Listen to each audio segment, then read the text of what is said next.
This public hearing of the Judson Board of Trustees is hereby called to order at 5:30 p.m. I'm very pleased that you've taken time to join us this evening. I extend to each of you a sincere welcome from the entire school board. Thank you for your interest in Judson ISD. We have established a quorum. I will call roll.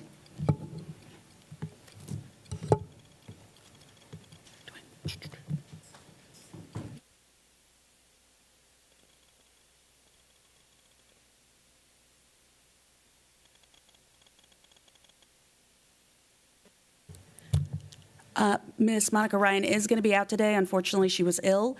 And Mr. Jose Macias is also being recorded as absent. When he comes in, we'll make sure that we note that. Okay. If we have anybody here to speak for the public comment for our public hearing, please let me know now. If not, we will be taking some more people for public comment after we have our presentation.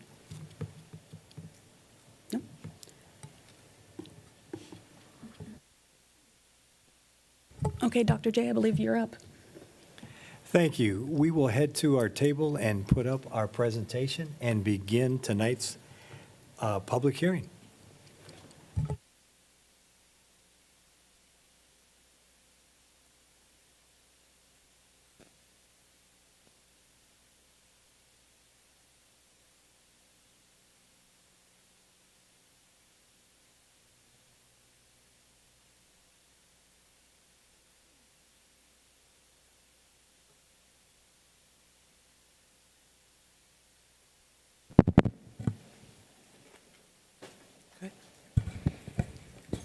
Okay, good evening, board members, cabinet, Dr. J, and all our admin and the public. Thank y'all for being here.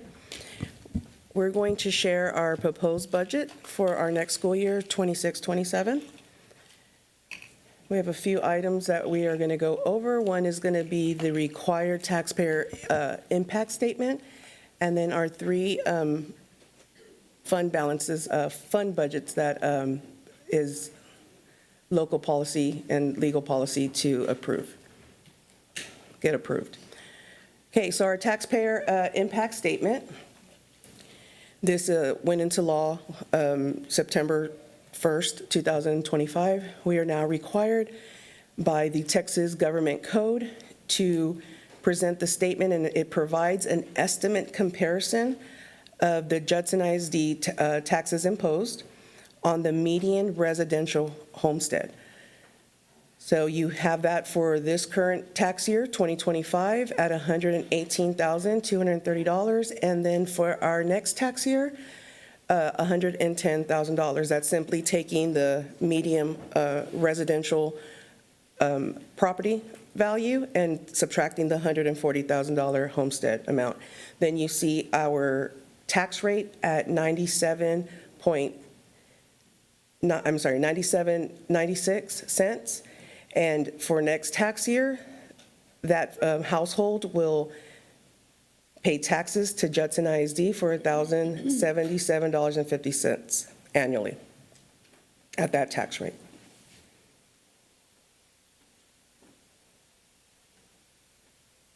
Okay, we're going to start first with our general operating fund balance to go through it. Before I begin going through it, I like to give thanks to the whole district.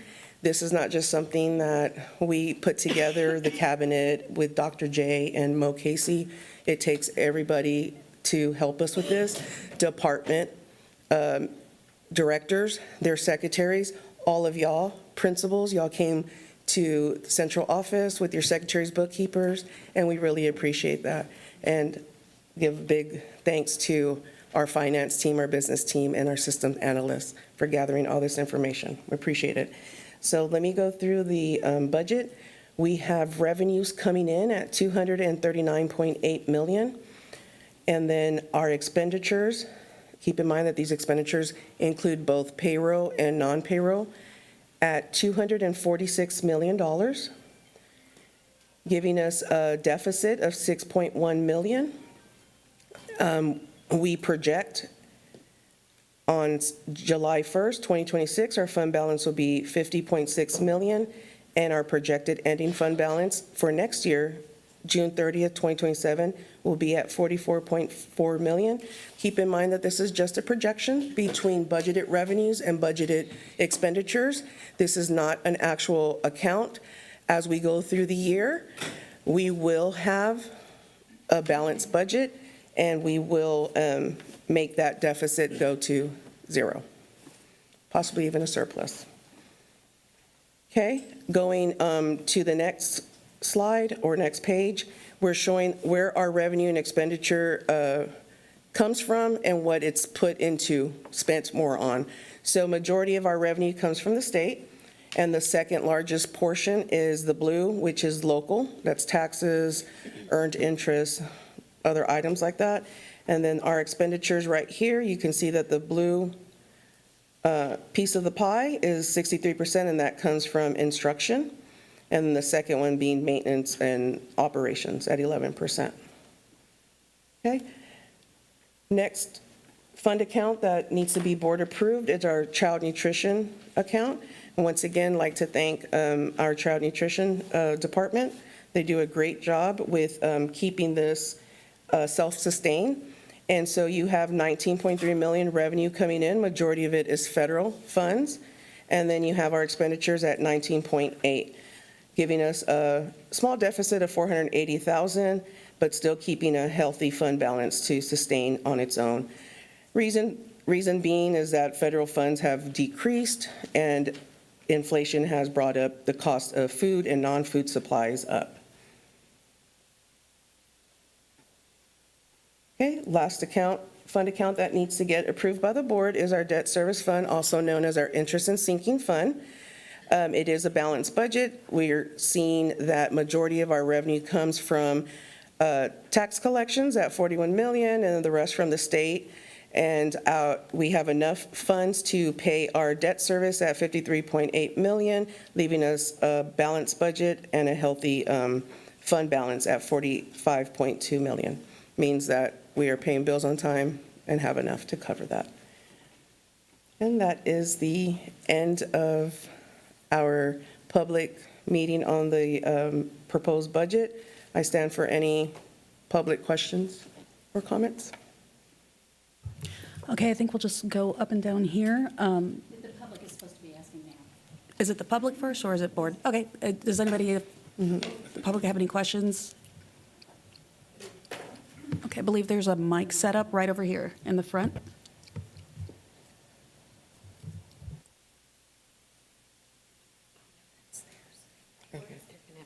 Oh, go ahead and talk in this one, ma'am. Okay, so last year, JISD conducted 51 behavioral threat assessments across 30 campuses. There were 12 campuses that had 0 behavioral threat assessments, including Judson Middle School. Judson Middle had dozens of serious disciplinary incidents, yet 0 behavioral threat assessments. So what I'm asking... I'm sorry, Ms. Wickwire, does this have to do with the budget? It does, yes. How will the district ensure that students who need intervention are still being identified? Because the budget, there's less money being spent on guidance and counseling and social work.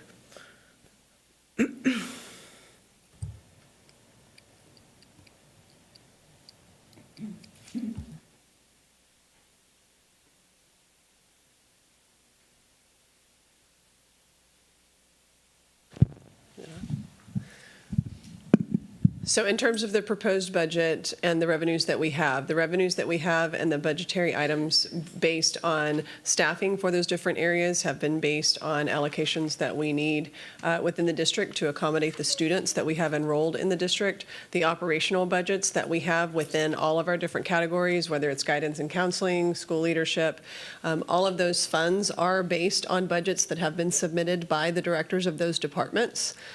One of the things that we did when we put the budget into place and we began planning for that was to ensure that we did not eliminate any programming from the district so that we could maintain the same types of programs that we had in the past. I know we have done, Stanford has done a lot of work this year with the ad hoc committee, as well as, I believe Ms. Jones was on that committee. And we are working in terms of that with the district. In addition, the funds that we have that will go towards those services, we still have many grants associated with our social work and our counseling that are also being applied. And at present, the related budget that we have is here to support the existing programs of Judson ISD, and we have not eliminated any of those programs, which would include anything related to bullying or BTA assessments or safety and security of our students. Has anything been added then? We have not added additional programs. However, all of the programs that we have are compliant with law, and it is also compliant with what is needed in order to accommodate the students that we have within the district. What does success look like in those programs? Like, is it lower numbers, or like, how, like, do you determine, like, return on investment type of thing?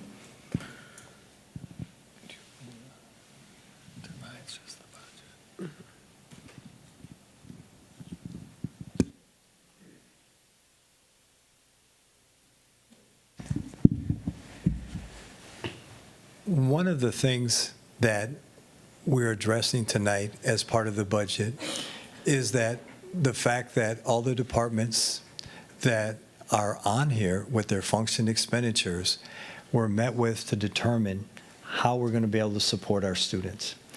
And absolutely, I understand your concern, and I understand your expectation on how we need to support our students. And those conversations are taking place and have been taking place, and we're in the process when we begin this next fiscal year is taking a look at making sure we audit our programs to make sure we're supporting our students and our staff the way they need to be so we can be successful. We need to do better than we did, and we're committed to doing that. Thank you.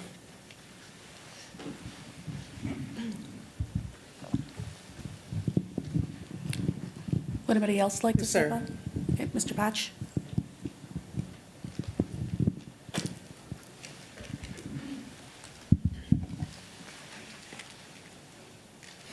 I just want to clarify a couple things here, but we're still showing a $6 million deficit.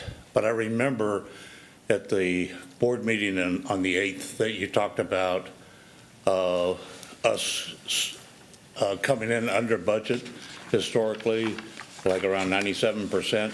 So that means we'd probably recover about 3%. Is that why we're looking at it this way? So we should get, what, about $8 million recovered to cover the $6 million and put $2 more million back in our coffers or into our fund balance? Is that what we're looking at? I just want to clarify it because it's not up here. Nobody said anything about it. Absolutely, and I would be glad to address that. One of the things we talked about was the first point that we want to address in our budget deficit as we work through our budget was our fund balance. And we talked about in our budget presentations the loss of $71.7 million in our fund balance over the last 4 years and what caused that loss, and that was the over expenditures and the things that were 91% personnel costs. And so as we were able to build those personnel costs down, our goal was to get to 84%. And as we went from 91 to 84% in personnel, the first thing we were able to do was, in this process, to get our fund balance to 50 million. And when you can see up there, it says our fund balance right now as of 7/1/26 is going to be 50 million and change.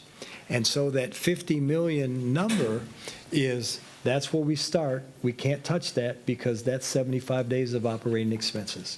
So then the next thing we do is, how do we address the 6,143,000, because we don't want to take any money out of our fund balance. So historically, the district, which we presented in our former and past budget presentations, from 2016 to 2026, the district has never spent more than 97% of its budget. We've always left budget on the table. Now, those other additional expenses that made us use our fund balance was because we were so far overstaffed that even those expenses, we had to continue to go in our fund balance, and those 3% that was left over was vacant positions that weren't filled. Okay, so it's really the same thing you brought up on the 8th, it just didn't get mentioned during this, okay. Yes, sir. So as we're going through the budget presentation, you made a really good point. Right now, we have a $6,143,747 deficit, okay? But we're only spending 97% of our budget. So that 3% that we left over is 7.4 million. That 7.4 million will offset that 6.1 million throughout the year. As we get our payments, we can pay that off. But what we don't want is we don't want that 6 million to continue to reoccur, and that's in staffing. So every time there's vacancies that come up because we're overstaffed right now, the district will use its position management system that we're incorporating this year to track those positions to eliminate that $6 million budget deficit. So at the end of this year, there'll be no more reoccurring costs because those personnel costs will be gone. That 7.4 million that we're using monthly to cut that budget deficit will catch up really soon because the position vacancies will take a lot of that money away. And so at the end of the year, probably even sooner, that we will have a balanced budget. But we won't have one right now. But at the end of the year, we will have a balanced budget in the Judson ISD because we went through this process, and monthly, as we get our payments, we'll be paying our debt down as well. Okay, now this will work too. What happens when you start, typically in the past, middle of the year, we're making amendments to the budget. We're adding stuff, not that we necessarily need, but we end up adding stuff. Are we going to be doing that this year? The recommendation that we talk with the board all the time is there's no additional spending. This is our budget. If there is a budget amendment, it has to be well thought of and approved for a specific purpose, and we have to be able to fund it to not go into our fund balance and not deter from the $6 million deficit. It almost sounds like my home budget, where if I want to buy something, I got to give something up in order to get something. So that kind of makes sense. And what our discussions are all about is no additional spending, no budget amendments, stay the course, and at the end of the year, we'll be able to put some money into the fund balance, and we'll have a balanced budget. Sounds good. Thank you. You're welcome, sir.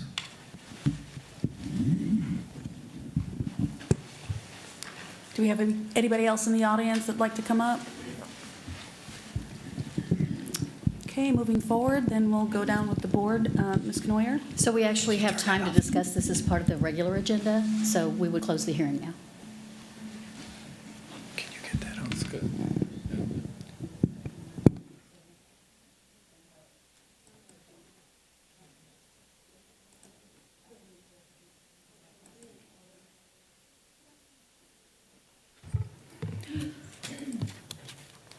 Okay. Sorry, give me a second. Let me get my notes together.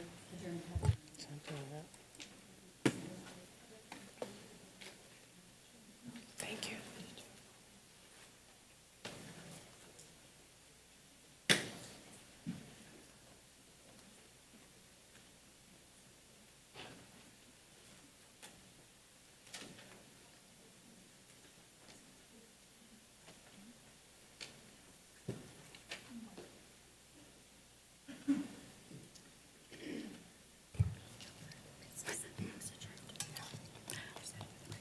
There being no further business, this meeting has been adjourned at 5:49 PM. Okay, moving forward to the regular meeting. This regular meeting of the Judson Board of Trustees is hereby called to order at 5:49 PM. I'm very pleased that you have taken time to join us this evening. As the Judson Board of Trustees, we are here to set goals and policies and oversee the management of the district. We are responsible for approving budgets, contracts, personnel appointments, and to listen to reports from the superintendent. We are not here to make administrative or management decisions pertaining to the daily operations of the district. This is the responsibility of the superintendent. In compliance with State Government Code on open meetings, tonight's agenda has been appropriately posted. This is a meeting in public, not a meeting of the public. As our guest, you are welcome to observe and listen. These proceedings are being video and audio recorded and will become part of Judson's permanent legal record. In order that the tape adequately reflects these proceedings, please silence your mobile devices and refrain from talking while others are speaking. Since it is legally mandated that these proceedings are recorded accurately, I may have to ask for order periodically should I notice that disruptions are interfering with our recording capabilities. Once again, I extend to each of you a sincere welcome from the entire board. Thank you for your interest in Judson ISD. We have established a quorum, and I will call roll.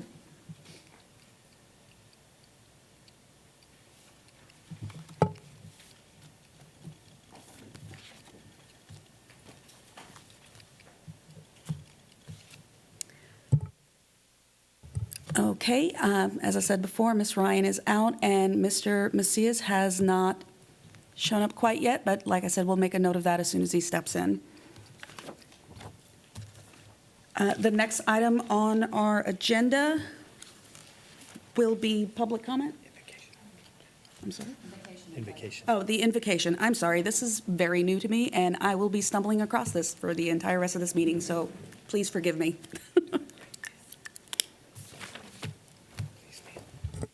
Hi. Yep. Okay. If everyone could please bow their heads. Dear Heavenly Father, thank you for giving us all the opportunity to gather here today as a community, and we thank you for the many blessings you have given us. I ask that you bless each person who took time out of their afternoon to support this district, along with their families and loved ones. We ask for your guidance and wisdom in the decisions we make. Please allow us to listen with open hearts, help us lead with integrity, and treat one another with respect, and reflect your love in all that we do. In Jesus' name I pray. Amen. Amen. Thank you. If you can remain standing for the recitement of our pledges. I pledge allegiance to the flag of the United States of America.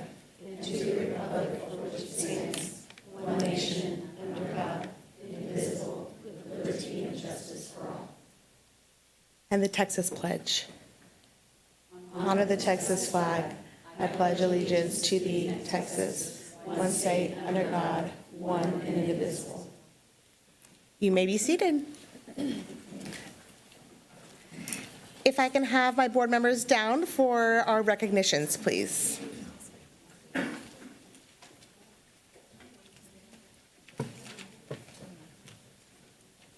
going to recognize her?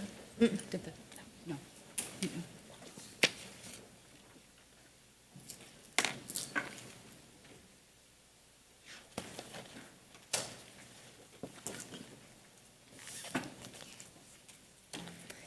Thank you. So tonight we are proud to recognize and honor two exceptional members of the Judson ISD Police Department whose careers have made a lasting impact on our schools, staff, and our community. Officer Randall Spring, badge number 906, concludes 5 years of dedicated service to Judson ISD, contributing to an impressive 16 years and 3 months in law enforcement through the Texas Commission on Law Enforcement. Throughout his career, Officer Spring has demonstrated a deep commitment to professional growth, completing 7,924 training hours and earning the distinction of Master Peace Officer. He holds multiple specialized certifications, including school-based law enforcement certification, TCOLE instructor, firearms instructor, ALE-RRT instructor, and mental health officer. His experience, leadership, and willingness to train and mentor others have strengthened not only our department, but also the safety and preparedness of our campuses. Officer Spring is unable to join us this evening, but we extend our sincere appreciation for his service and congratulate him on a well-earned retirement. Congratulations, Mr. Spring.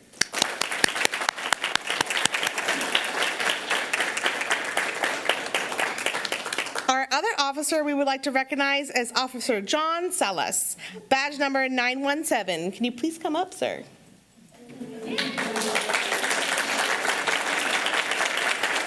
Congratulations. You can come up here to the board. I'll give it to him in a second. Yes, yes, front and center. Officer Salas retires after an extraordinary 23 and a half years of service with Judson ISD and a total of 32 years in law enforcement. With 2,924 training hours, Officer Salas has consistently demonstrated a commitment to excellence and readiness. A Master Peace Officer, he also holds certifications as a school-based law enforcement officer, mental health peace officer, and certified bike officer. In addition, he has also served as a member of the Randolph Metro SWAT team since 2012 and maintains SWAT certification since 2010. His specialized skills and steady presence have contributed significantly to the safety and security of our district and the wider community. Officer Salas's long-standing service reflects dedication, courage, and unwavering commitment to protecting others.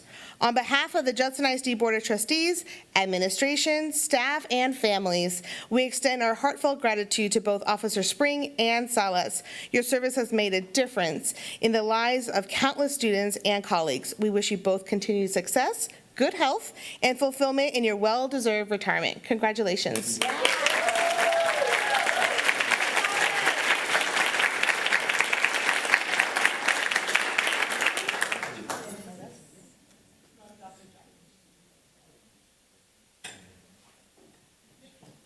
One moment, I have to do a double duty.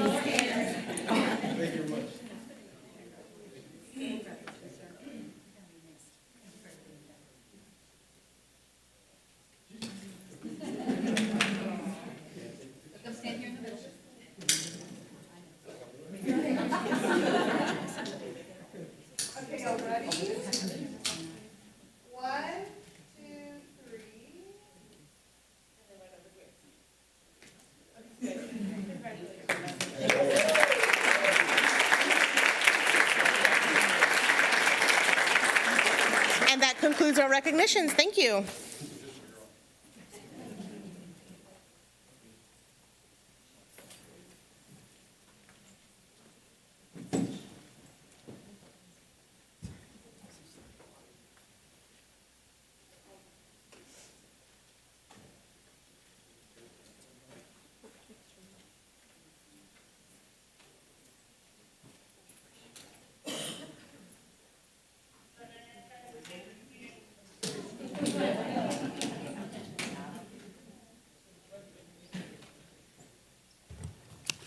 The next item on our agenda is the public comment period. This is a time for citizens, staff, parents, or students to provide their comments to the board.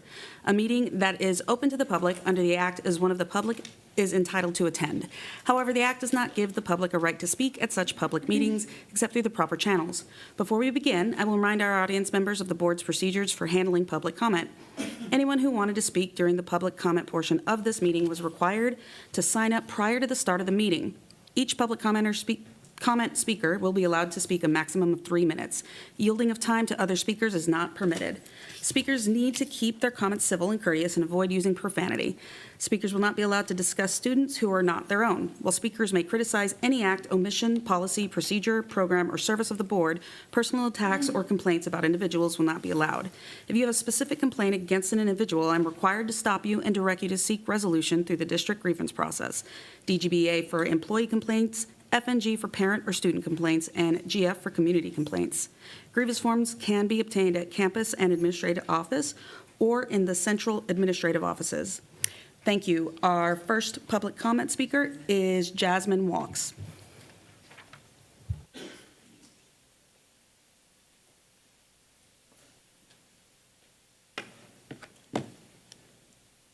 Don't start the time now. Okay, whenever you're ready. All right. My name is Jasmine Walks, a proud employee and English teacher and now trainer in Judson ISD since 2014. I have since seen the amazing things that our leaders, students, teachers, staff, and campus administration continue to do. As educators, it is our duty to adjust to the needs of our students, and we saw this during COVID. At that time, screens truly seemed like the best way to keep students learning and engaged. The following opinions herein are of my own, but the data is not. As we did our best to navigate COVID, eventually students and teachers returned to schools, buildings became populated again, and it seemed that we were on a roll, but the data wasn't reflecting that. Has the pendulum swung too far? With COVID came the Chromebooks. Though an absolute necessity at the time, they have become an instructional nuisance and a theft of instructional time. This is not just a lack of monitoring, it's bigger. Screens in our faces have become the societal norm. Judson has purchased some truly amazing programs that can be used to supplement instruction, but an excess of technology cannot be a substitute for it. I'm suggesting that we review Chromebook usage and limit their time used in classroom to 60 minutes a week, as scheduled by the teacher, potentially with CAL stations, not including tests, NWEA, or district-required tasks. Otherwise, they are stored in classrooms as a set. Students in STEM programs, AP courses, or other specified pathways would remain on a one-to-one plan for the demands of their specific programs. SPED accommodations will also be considered. Other students would still have access. Perhaps the Chromebooks can be checked out through our librarians. How can we tell students to stay off their phones and then give them Chromebooks as another mode of distraction? Studies have shown the importance of putting pen to paper to process information and retain it. Limiting Chromebook usage would highlight teacher strengths, moments for coaching, peak student engagement with truly internalized meaningful lesson plans, and allow for learning, which is messy. It's scribbled, it's erased, it's checked, it's edited, it's revised, and it's repeated for mastery. I'll leave you with this to consider. Per the Texas Assessment Research Portal, of Judson's 1,894 students who took the English 1 EOC, 1,081 got 0 points out of 10 points for their constructed response. It's not a lack of trying. It's a lack of continuing the practice. Thank you.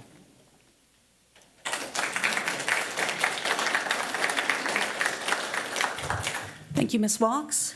And now we're going to move on to the superintendent report. Handing that over to Dr. J. We're ready when you are. Thank you. We have our construction report, facilities assessment, Ms. Davis, and she will take you through if we have any questions. And we're so glad to have Ms. Davis back. Thank you. I'm glad to be here.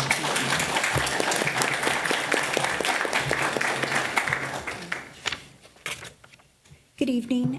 This month's construction report highlights our 2016 bond projects that are under construction as well as our 2022 bond. I stand ready for any questions.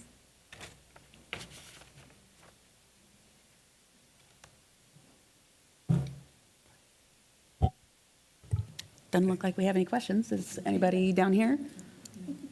One more time, Ms. Knoyer?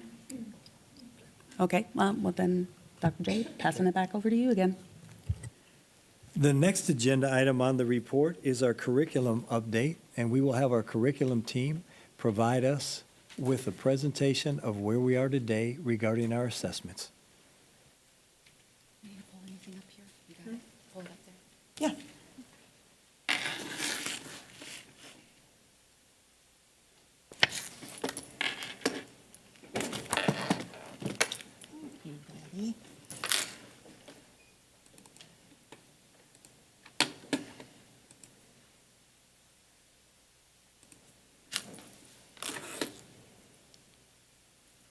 Checking the time to see if I say good evening or good afternoon. Okay, so good evening, board and community principals.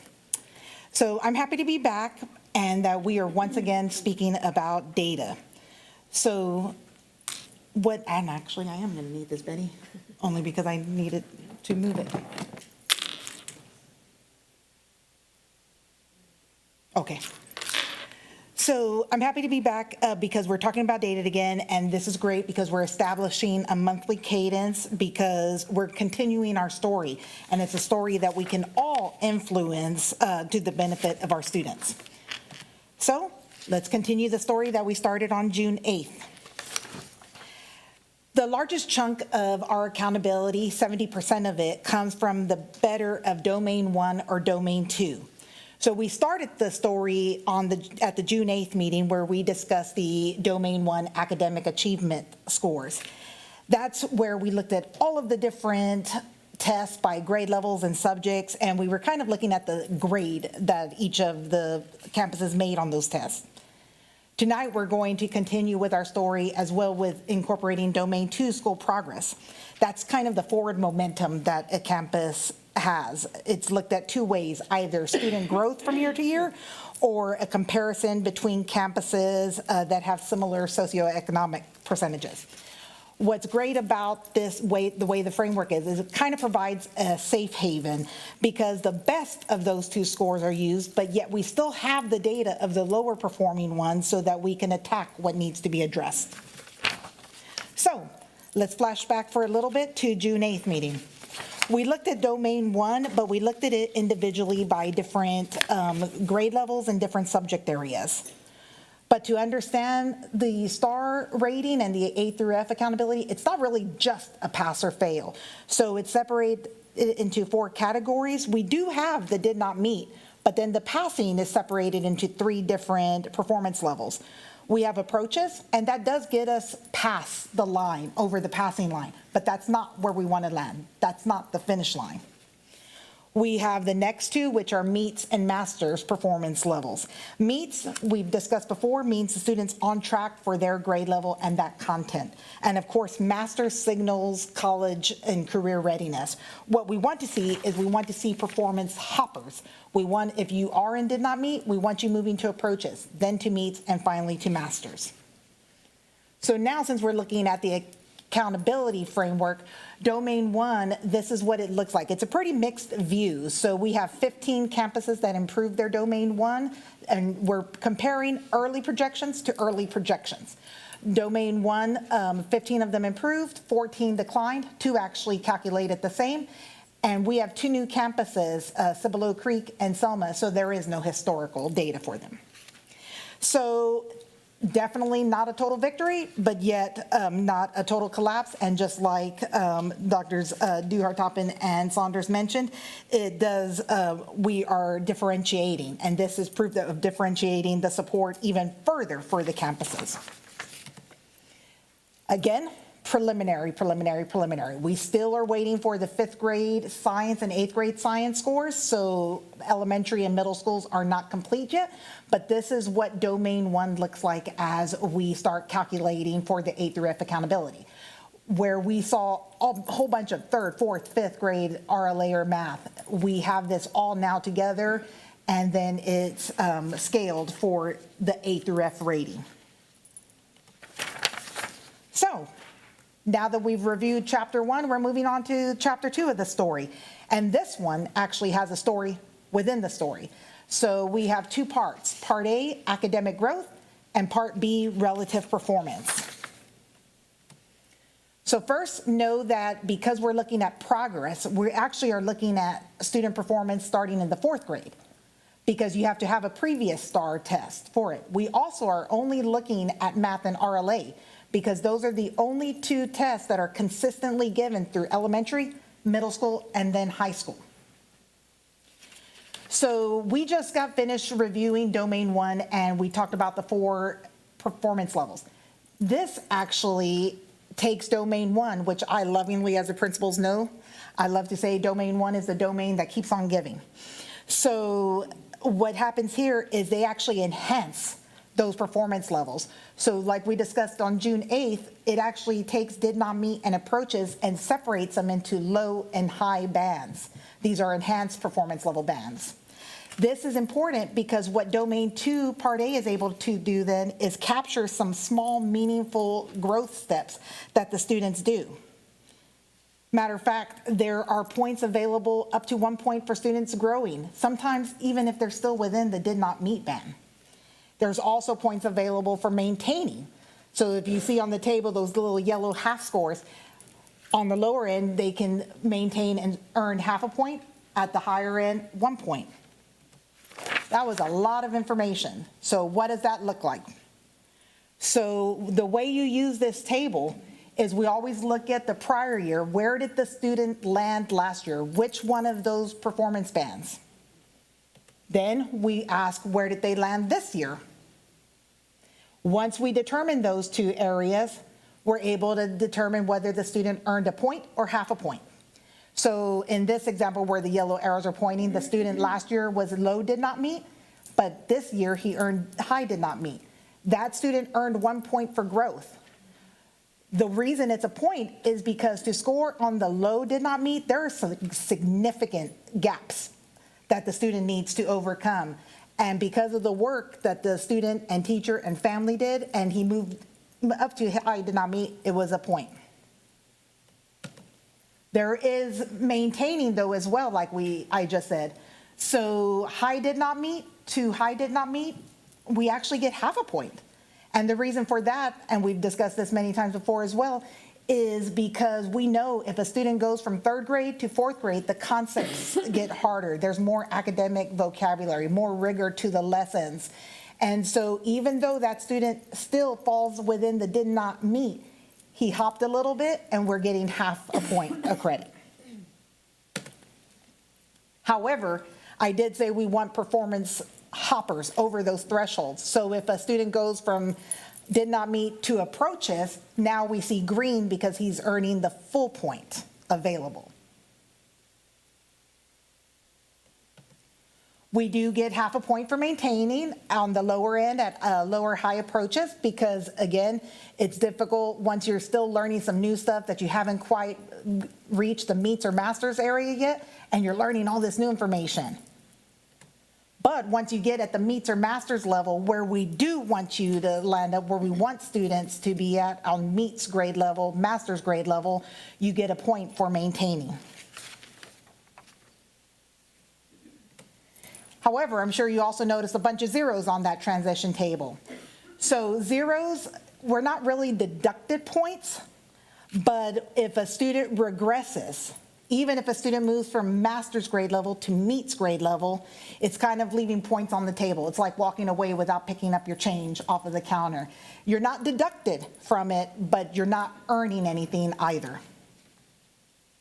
And this is important because it's not only about accountability and the A through F rating, it's also about the students. We want to prepare them for that next grade level. We want them to be as ready as possible.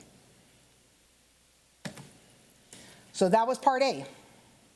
Now we're moving on to part B of domain 2. This is a little bit different, and once again, domain 1.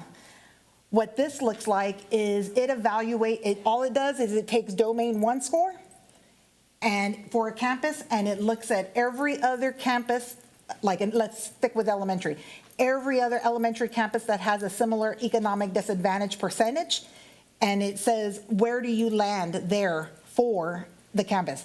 So it compares schools with similar realities. For elementary and middle schools, it's all based on STAR, just like domain 1.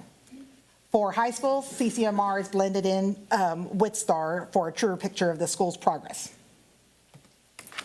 So like I just said, the sliding scale moves with the domain. That's why you have a slope. So the lower an economic disadvantage percentage is for the school, the higher domain 1 needs to be for them to make an A in this domain, in part B. So here's an example for an elementary school.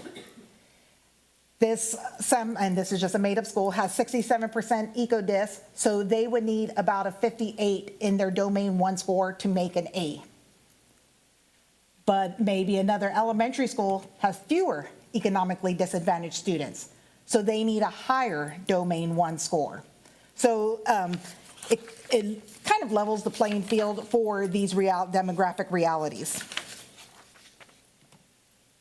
Again, just looking to school to year-to-year comparison from projections. Again, a mixed review. We have 15 campuses that improved, 16 that declined, and the 2 new campuses do not have a history. Since we did discuss the Part A and Part B, just so you know, Part A is trending higher. That's the student growth for 17 campuses. For 15 of them, Part B is trending higher, and then 1 campus happened to calculate the same in both areas. So again, preliminary. Everything's preliminary until the TEA releases the results, the accountability results in August. The reason this is still preliminary, again, is when we're looking at domain 1 for Part B, if we don't have science, then we don't have the full picture yet. So let's go back all the way to the beginning of the story again. 70% comes from domain 1 or domain 2.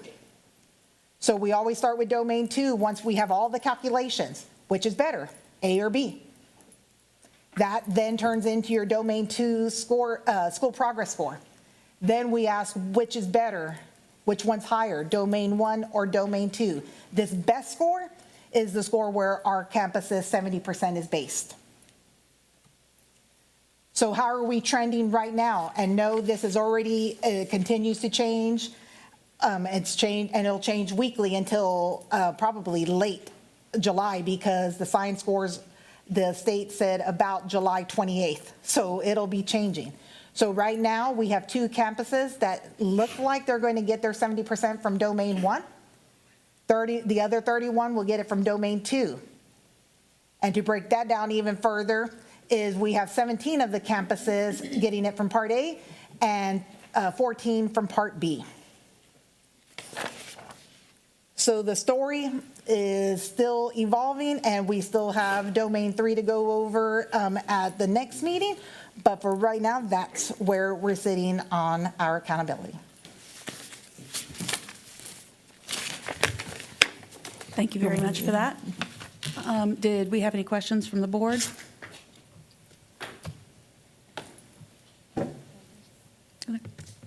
Ms. Stanford? Okay. One thing I've heard from teachers is that there seems to be a disconnect between communication with C&I. There seems to be a disconnect there. And I'm just wondering if there's any way to bridge that gap to where teachers can communicate more freely with what's working, what's not working. Is your thing not working? Trying to get some mics to work here. Is this one working? Can you guys hear me okay? Yeah, so I've heard that from so many quarters, just heard it again today, there just seems to be a gap or a distance between what the teachers are doing in the trenches and where they perceive C&I to be. Yes, ma'am. But you all consider C&I very important, and I'm just wondering if can we fix that So disconnect? when we talked June 8th, you guys gave us some feedback and things to think about. And one of the things that we talked about on June 8th was we really wanted to pull in 3rd grade teachers and we wanted to pull in 7th grade teachers, like get some feedback from people who are Yeah. closest to the work, To that. right? Because we can sit here and we can try to figure out or guess at what we think maybe the missteps are, but we need to actually be talking to the people who are closest to the work. And I have to be really honest with you, today was a great day in Judson ISD. Great. So we had a room full of 3rd grade teachers and we had a conference room full of 7th grade teachers.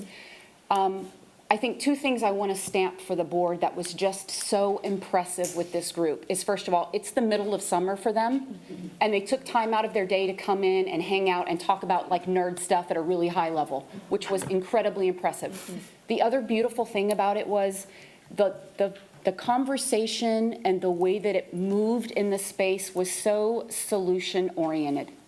And I'm going to be honest, I was really nervous about having conversations about data because for us it's personal, for teachers it's even more personal. It's their life's work. So you have to really be careful how you navigate that. And it was a beautiful iteration of the powerful things coming to Judson ISD. Let me give you an idea of some of the feedback if you guys are, if we have time. So we asked we gave an exit ticket just like you would in a 3rd grade classroom. And some of the things we asked is if there's one thing we could leverage from our academic trainers, from our principals, and from C&I, one thing from each one of those groups to move instruction forward, what would it be? So for academic trainers, they're looking for more modeling, and they want really tight PLCs or professional learning communities. They want them to be scripted out, and teachers want to leave with next steps. Like they want to spend that time, 10% on the problem and 90% on the solution and leave with next steps. The other thing they said they would like to hear from principals, and I'm sorry that you guys are hearing it for the first time in this space, but they really are thirsty for that action step, that feedback.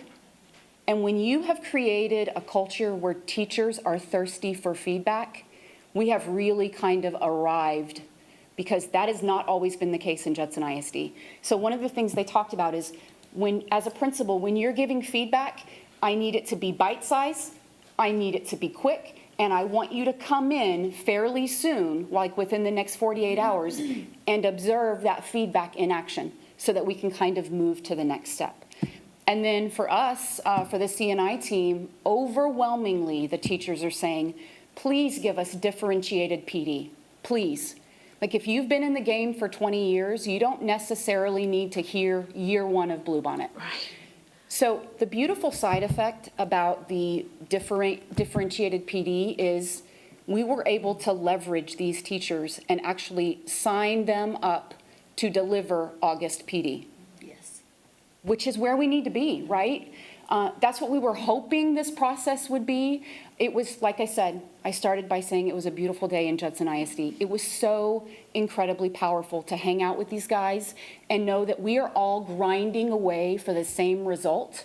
And overwhelmingly, we also heard, please have these feedback meetings more often. Please touch base with us more often. We had a TPES meeting later that afternoon with one of the principals, and one of the next steps that we talked about was, now we're going to bring all of third, all of fourth, all of fifth grade into the same space so we can talk about what that looks like. It was really, it was impressive. So who all was, again, in the So we had third grade Teachers. teachers, representative from most campuses. We did not have every campus there because people are clearly on vacation. Then we had. Seventh grade. Yes, and Dr. Lofton was in there. Ms. Orozco Jones was in there, and our math coordinator was in there, and then seventh grade replicated the same thing. So teachers Teachers. and y'all. Yes. So is there ever a time it'd be worth bringing in some CNI people too, so they can all mix and talk? So we did have the elementary director there, and we had Ms. Oh, Orozco you said Jones they there. were. And a Oh, coordinator. okay, Yes, okay. ma'am. Yeah, Just we wanted to had our clarify that. directors in the room, and also our math coordinators were in the room with the Okay, teachers. great. I love hearing that you're getting them together. Because they just need that communication. And are we willing to try off-the-wall things at this point, such as what Ms. Walk suggested, like maybe experimenting with pulling Chromebook back a little bit and seeing? We if- are all about bold moves. Okay. Yes. And we are all about feedback from every stakeholder. We are open and willing and able to move forward and meet the needs of not only teachers, but the community and families. And I think that's one of the things that really resonated today when we were meeting with teachers. Like we said before, it is their life's work. So our responsibility is to support them and meet their needs, which looks different for every teacher in Judson ISD, and that's our responsibility.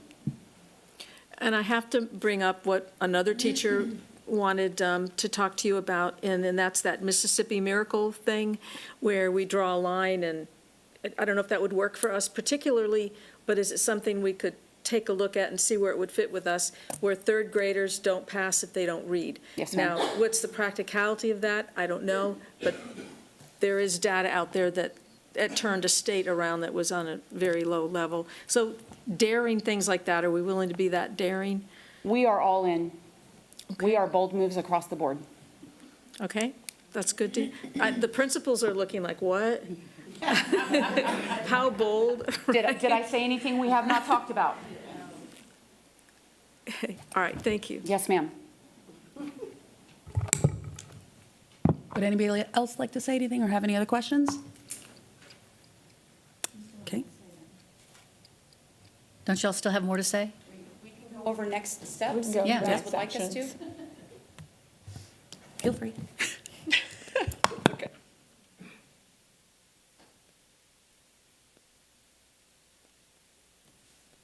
I got you. Kristen? You want to go? You want me to come over here? Whatever you want to do.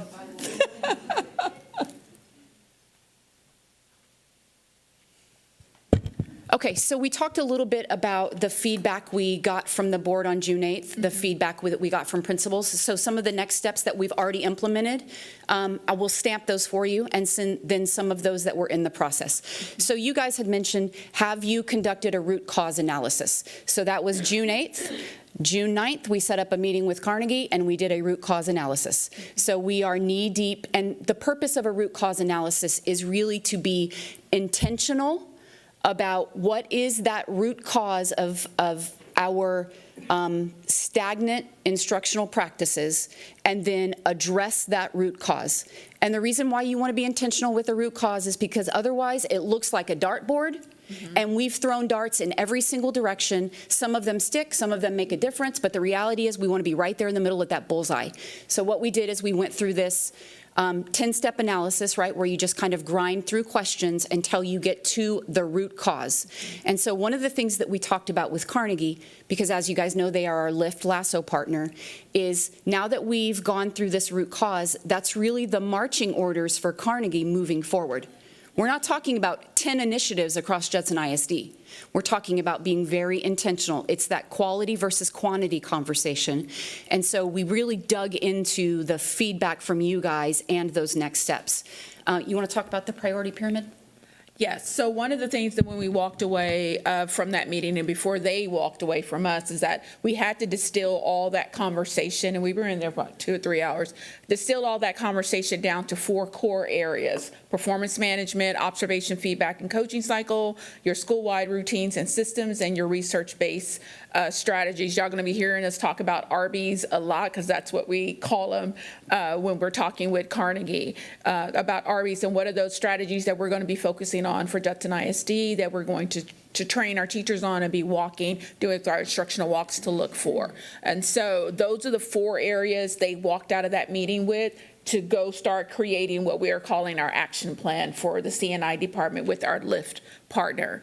The other part of that is thinking about strategic initiatives. I think it was Ms. Ryan that mentioned something in the meeting that we had on the 8th about what type of programs does TEA have. And we have been taking part in a lot of those programs. That's what those LASSO grants are. So we got the LASSO grant for LASSO 4, but one of the things that we talked about is ACE campuses. And we're not quite there as a district yet about campuses where you do a total school redesign and build a campus with TIA teachers and all of that to make sure that you are addressing the needs that you need on those campuses that were our historically low performing or struggling campuses. And so one of those things we're looking at right now is that even though we're not ready to do the LASSO grant again, that we just got one, there's another one coming up in September and another one opening up in October. We're already looking ahead, but we're going to take some of those pieces from those grants and try to implement them now this year, even without the money that comes along with it, and see what we can do within the district.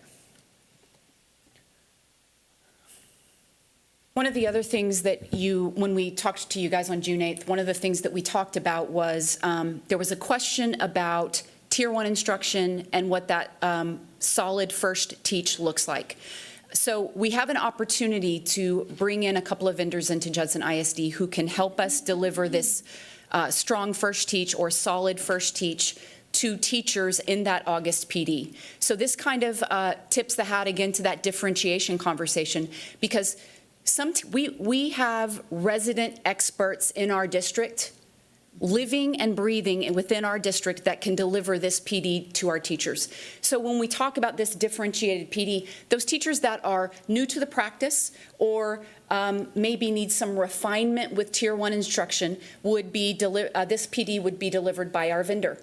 Those individual teachers who are grinding away at Tier 1 instruction and are gifted at it would be delivering that PD to teachers who maybe just need a little bit of refinement. So it really gives us an opportunity to do 2 things: provide differentiated PD for our teachers, which is what they are begging for, and also leveraging those resident experts that we already have. I would be remiss if I didn't also mention this. It is not on the slide, but it's important for you guys to know. One of the things that was mentioned June 8th was it would be beneficial if you guys would visit campuses or districts that their instructional practices are moving forward at a little bit faster rate than ours.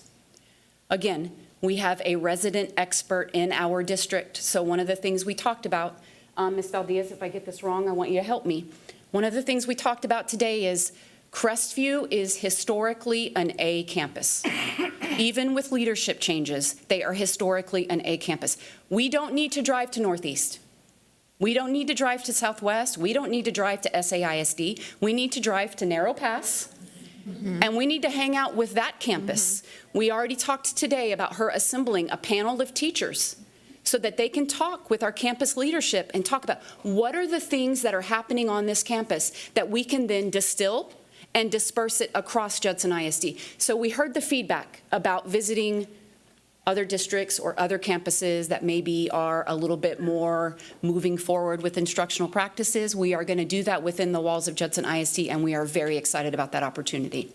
And the last two things we want to leave you with is that one of the things we kept hearing today, and in both of our sessions, and especially in my 7th grade session, is like, please do not abandon PLC. They were talking about how important it is to have that time to collaborate with their peer teachers and learn from each other, and have that to be protected time for teachers to really grow their craft by listening to other teachers and learning from other teachers. They were talking about, we had them go through and dot it out, like what are the things that we're doing right now, and what do you think have been the most effective for you as a teacher in helping you grow your craft. And that was one of the things, was the keep enhancing our professional learning communities and what we're doing with that, and to add some things in there about rehearsing before you get in front of your kids to actually teach it for the first time so your first teach is effective. And then the last thing is that the monitoring and accountability. They want people in their classrooms. They want people looking at what they're doing. They want visitors coming in and leaving feedback, actionable feedback to them so they can continue to grow. So we're talking about instructional walks, the great book. If anybody wants it, I got it. Instructional walks and what that looks like from every level, from the district level, from the CNI team down to principals walking each other's campuses and whatnot. So that's a big plan that we're working on going into next year to make sure we have those on a good cadence so that teachers are getting feedback from all different sources, and so we can continue to grow and get stronger together. And that concludes our presentation. Okay, we can start down here. Mr. Macias, did you have any questions? Yes, I do. Thank you for your presentation. And again, to my community, my apologies for being late. It's been a rough summer. I got a lot of work to do, but I'm happy to be here. I just wanted to also welcome back Ms. Davis to the boardroom, and wanted to start my commentary by saying back in 2016, I asked Dr. Montoya to please provide some insight why we're not making the leaps that we need to make in curriculum. And he tasked Ceci Davis with putting together a very comprehensive document on what those challenges and issues were.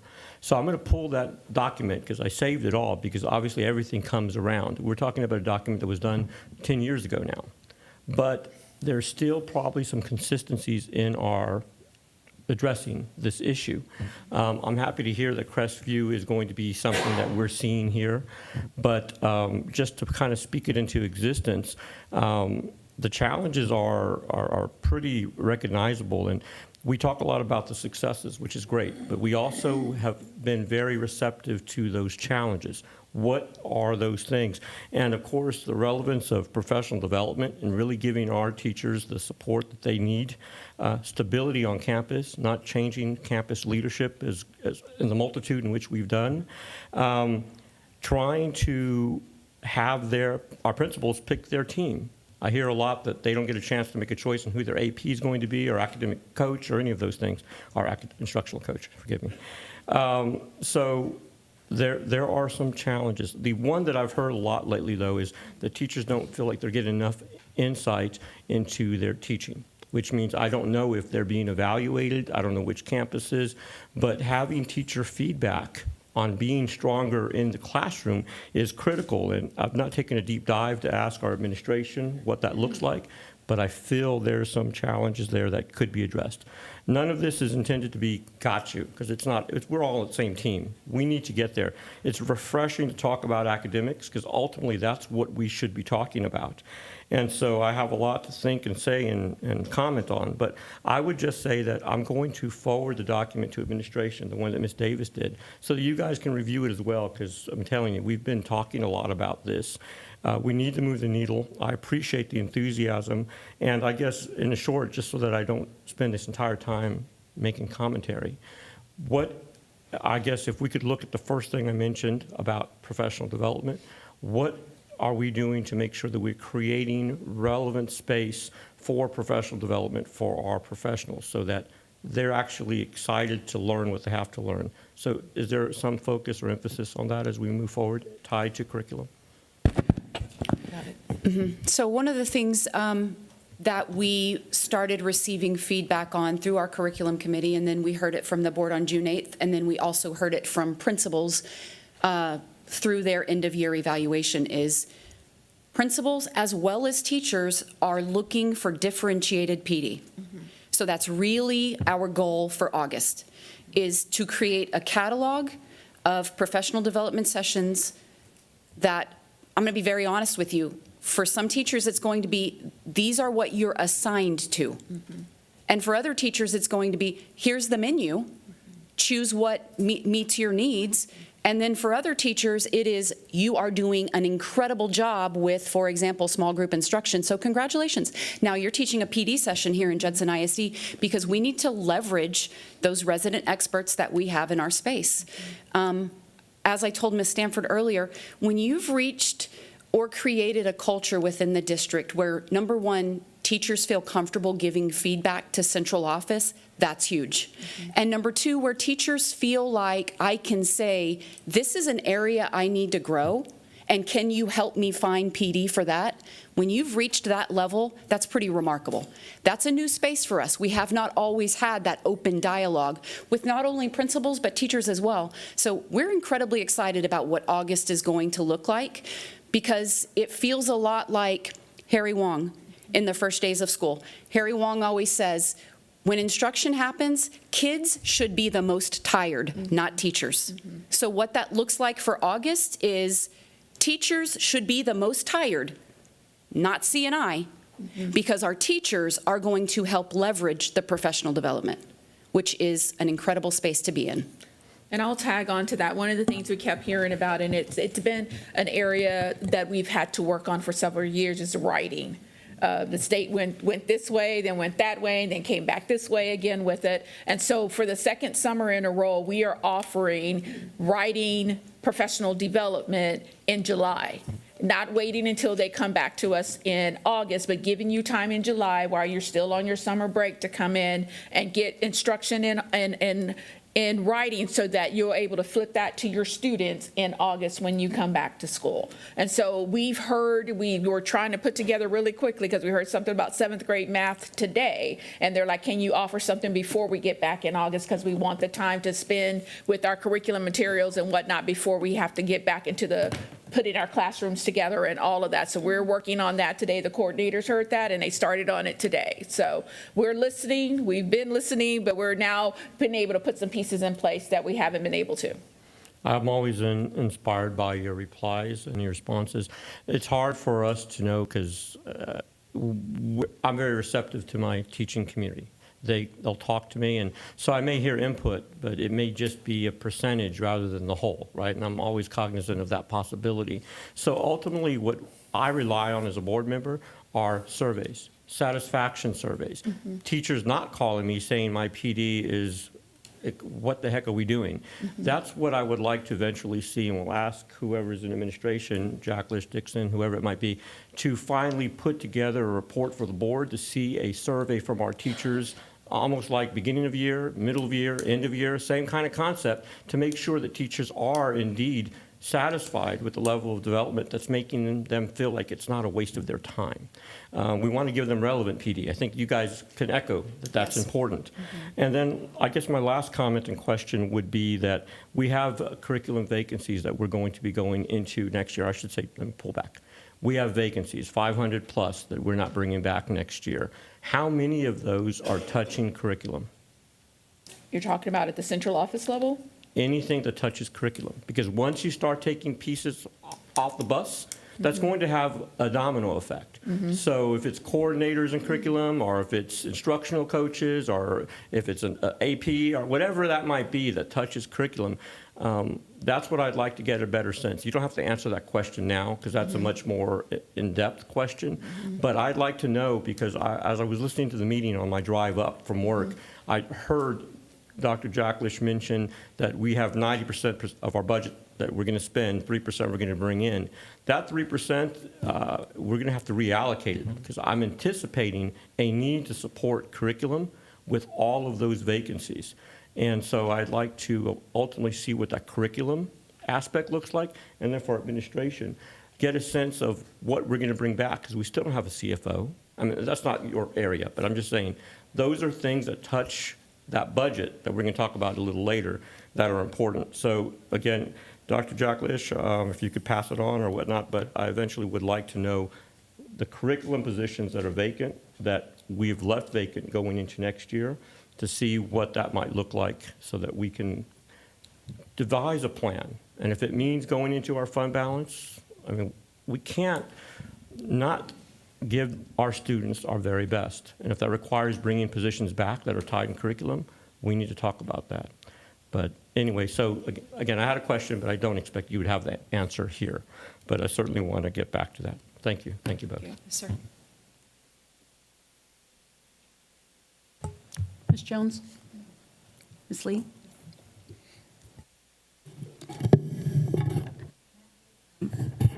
Is it on? Okay.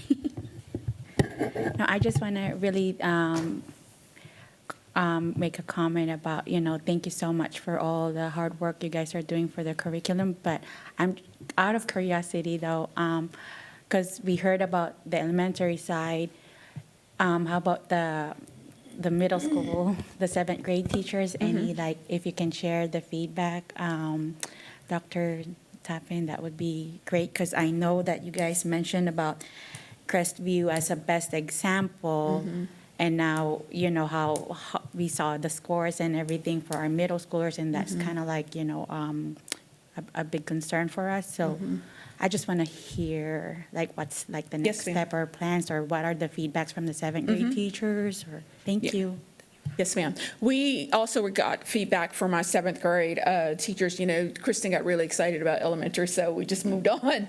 But we were nerding out together anyway after we got through with the meeting today. But one of the things that stood out was they asked about the pacing. One of the things they were talking about that, we want the opportunity that after we give a unit assessment to have time to talk with our kids about the questions that they missed and about all of those things. And the way our pacing was not giving them that leeway to have enough time without pushing them and making them fall behind on their scope and sequence on what they were covering. And so we were glad to tell them today that was one of the first things we tackled this summer, is to pace out the lessons better and the units better, so they will have that time to spend with their kids to talk about how they performed on their assessments. So pacing was one. They're like, can you give us a little, an extra day or two in between the units, so that we can have time to look at what went wrong when they take the unit assessment and talk about what we can do, and then to reteach or review or whatever they need to do before they move on to the next unit. So that was one of the things they talked about. They also asked for more opportunities to come in and to have the discussions with their peers from other districts, peers from other schools within our district. It was beautiful to see, some of these people didn't know each other, but they got together really quickly because they all had 7th grade math in common. And so having more opportunities to come together, and we were doing that before, but then the attendance of those fell down drastically, where we would only have 1 or 2 people show up. And then so we kind of pushed those to the side and try to double our efforts in going to the campuses instead of having those meetings after school. But they're asking for them to come back. They want the opportunity to participate in what they call unit launches. So you get to look at the entire unit before you teach it, and be able to work through some things that may be a problem for our kids. So they're like, can y'all bring those back? together? And then can we also have more time to give y'all feedback? Like when we take an assessment, can you give you feedback to let you know what didn't work well with our kids, what did work well with our kids? And then the last thing they talked about today is it's kind of like stealing from elementary, talking about concrete. And so one of the teachers that was in the room today used to be an elementary teacher, and she was like, we do a lot of things where kids are touching manipulatives and they're touching blocks and touching things when they're teaching like proportionality or teaching geometric shapes. So we bring out a triangle, and so the other teachers are, were like, what are you talking about? And so one of the things, you're like bringing those things and making it concrete for students before you get to the equations and making it more abstract and doing the word problem. So starting with things where kids can touch it and bring those more into the unit instead of starting with the hard stuff at the very beginning. So our coordinators left that meeting and they're going to have to do some work. We just posted the new unit guides and the revised unit guides, so they're going to have to go back and add some of those pieces back into it.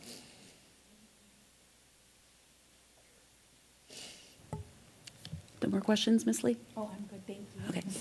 Ms. Knoyer? I just want to say thank you. I know you all, and I know how big your heart is in the work that you do. And I want to thank our administrators who are here as well. It's always so nice to see all of you. This is going to be a challenging year. So many of you are in a new place and new people to meet and new teams to work with. But I have no doubt that you're all going to be successful because I know you care about what you do. I'm excited that we're coming together in a more unified way. Back when I first started teaching in Judson, we were all little islands and everybody did their own little thing. And then once in a while we'd get, like all the third grade teachers would get together and we'd talk about this little unit that we're doing and that thing that we're doing and share all that.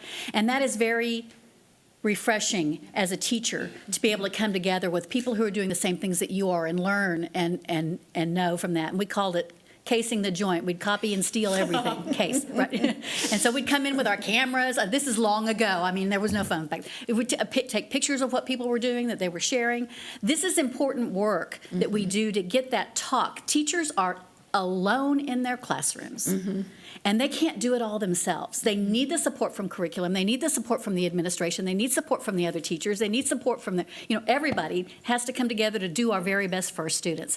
So I'm really excited to hear about these next steps. And I'm really excited to hear that our teachers are wanting and craving this because I know they are. I'm excited about the writing training. I want to be invited. Yes, come along. Because that's where my heart is. And so I just want to say thank you and thank you for taking on this challenge because I know y'all are going to kill it. I know it's going to be amazing. Thank you. Thank you. Ms. Stanford?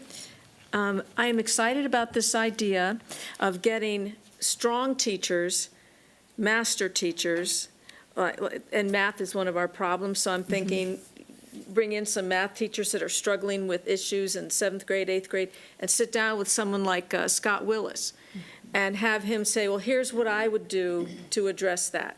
Here's how I handled that in the past. And have them hear from someone that's doing a great job already. I would love to see a lot more of that, and I think the teachers would too. I think they'd love to sit down with someone that's addressed those problems, along with our academic trainers, because they're out there working really, really hard to help the teachers address their deficiencies or the problems they're seeing in their classroom. But I love the idea of giving time with successful teachers, and I bet they would love to do it. Mr. Willis has told me he would love for people to come to him with problems that they're having in math. So I'm looking forward to seeing a lot. I'd love to come be a guest at one of those. I think she said deliver PD. If we would be allowed, I'd love to sit in on one of those because it's very, Absolutely. It's very stimulating. It is invigorating, that's for sure. Yes, yeah. Thank you. And I don't really have a question per se, but again, just kind of echoing some of Ms. Knoyer's statements, just wanted to say thank you for all the work you guys are putting into this. I know, obviously, every single person in this room is here for the kids. And I'm talking from everybody on the board, from everybody out there. We're all here for the kids. So absolutely looking forward to this year. It's it's going to be a lot of work, and completely understand that. As a parent, it's going to be a lot of work for my kids, just to make sure that they're where they're going to need to be. And I understand that I have 2 to watch over, and you guys each have hundreds. So again, just want to reach out there and just say thank you for everything you guys do. It's amazing, and looking forward to a hardworking year. So just kind of wrapping that up, we can move on to the consideration of consent items. I do know that I need to pull A. And if we can go down the line, we'll start with Ms. Canoyer, because we started with Mr. Macias. Nothing? Ms. Stanford? D and M. Mr. Macias? None. Ms. Jones? None. And Ms. Lee?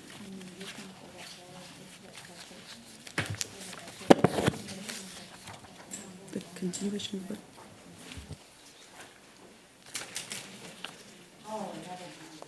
Budget's on 5.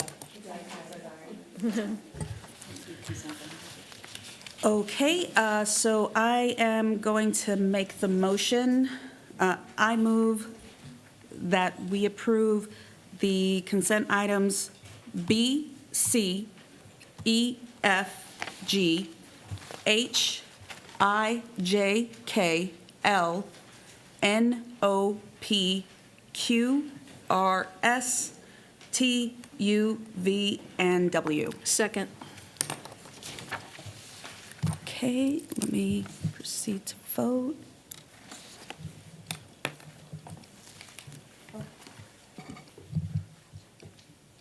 Oh. Okay, motion passes 6-0. And I am going to move that, we approve the minutes from the special meeting held on May 14th. Do I have a second on that? Second. Thank you. And then we will proceed to vote. Or did anybody have any discussion on that? I'm sorry. It's just the meeting minutes, but I know I'm supposed to ask. Nope, okay. Then we'll continue to vote.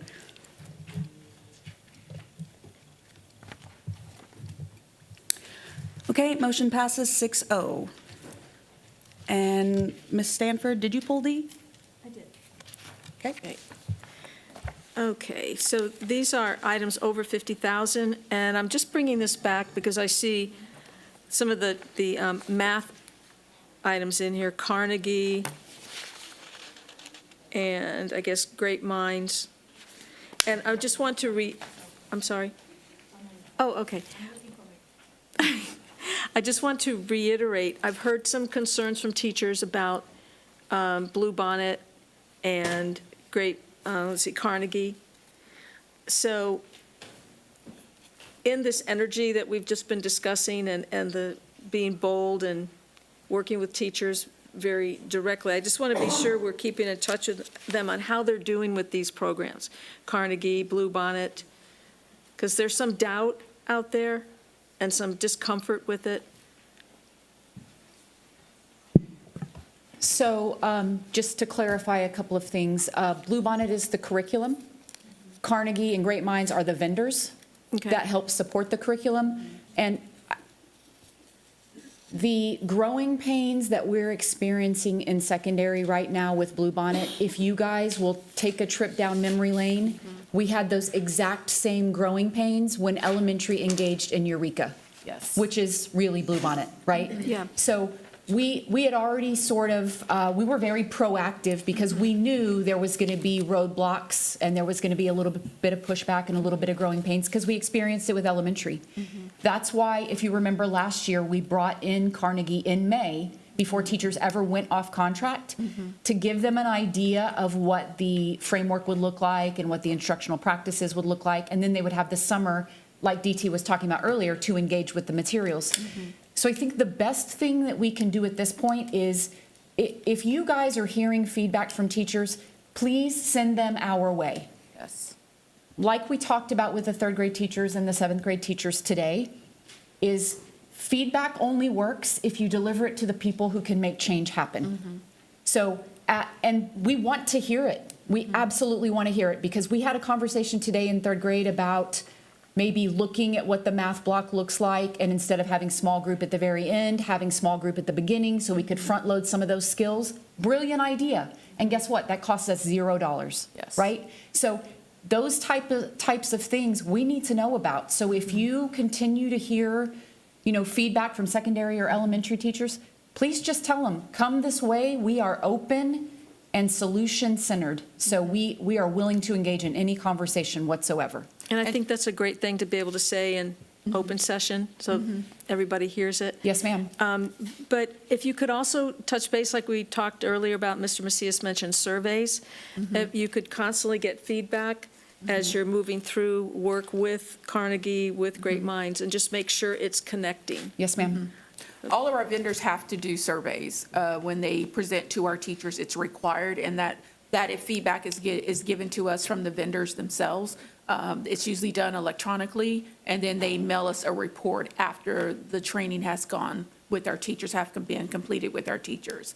One of the things also is that we get emails all the time from teachers about things that they're concerned about in the curriculum, and we try to be proactive and not have the emails come, but sometimes we have to go in and look at what they're asking us about and fix it because it was a mistake. We're all human, we make mistakes. And so making sure we are listening to the feedback that's coming from the teachers to correct whatever they have concerns about. But every time our vendors stand in front of our teachers, they have to do a survey at the end of that. And that survey comes to us in our offices so we can react to it. Okay, excellent. That's all.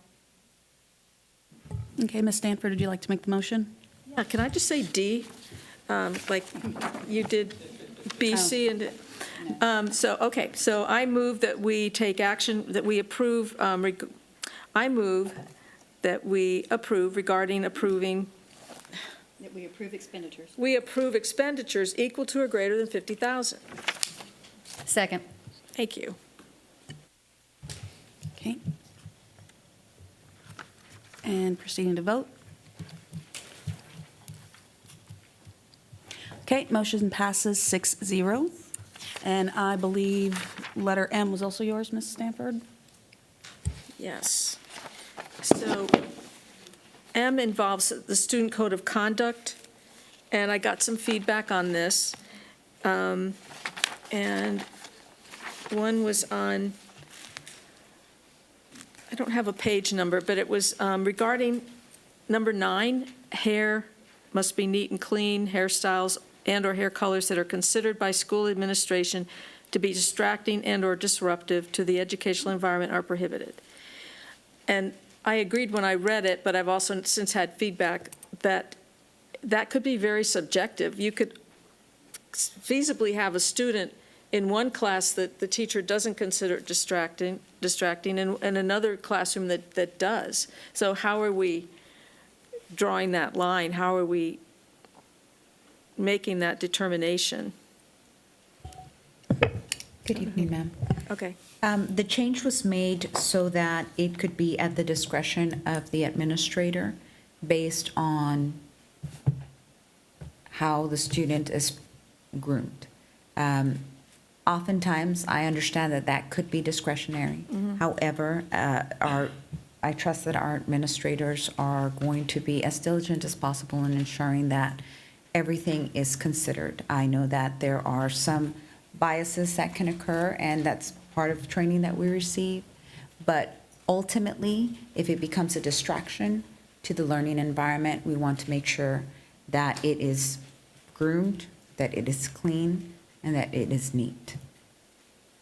Okay, there was a suggestion for wording on this that I want to just present to the board for consideration, and that is, as a replacement, hair must be clean and styled to avoid causing safety or health hazards, distractions, or disruptions in the educational setting. They do go on to add, school staff may not discriminate on the basis of race, ethnicity, sex, gender, or all the title issues. I don't know if that's kind of presumed, I think, on everything we do. It could maybe be added at the beginning of the code of conduct. I wouldn't personally agree it would need to be tacked on right here, but I wanted to get y'all's feedback on how that sounds. I'll read it again. Hair must be clean and styled to avoid causing safety or health hazards, distractions, or disruptions in the educational setting. Any feedback on that?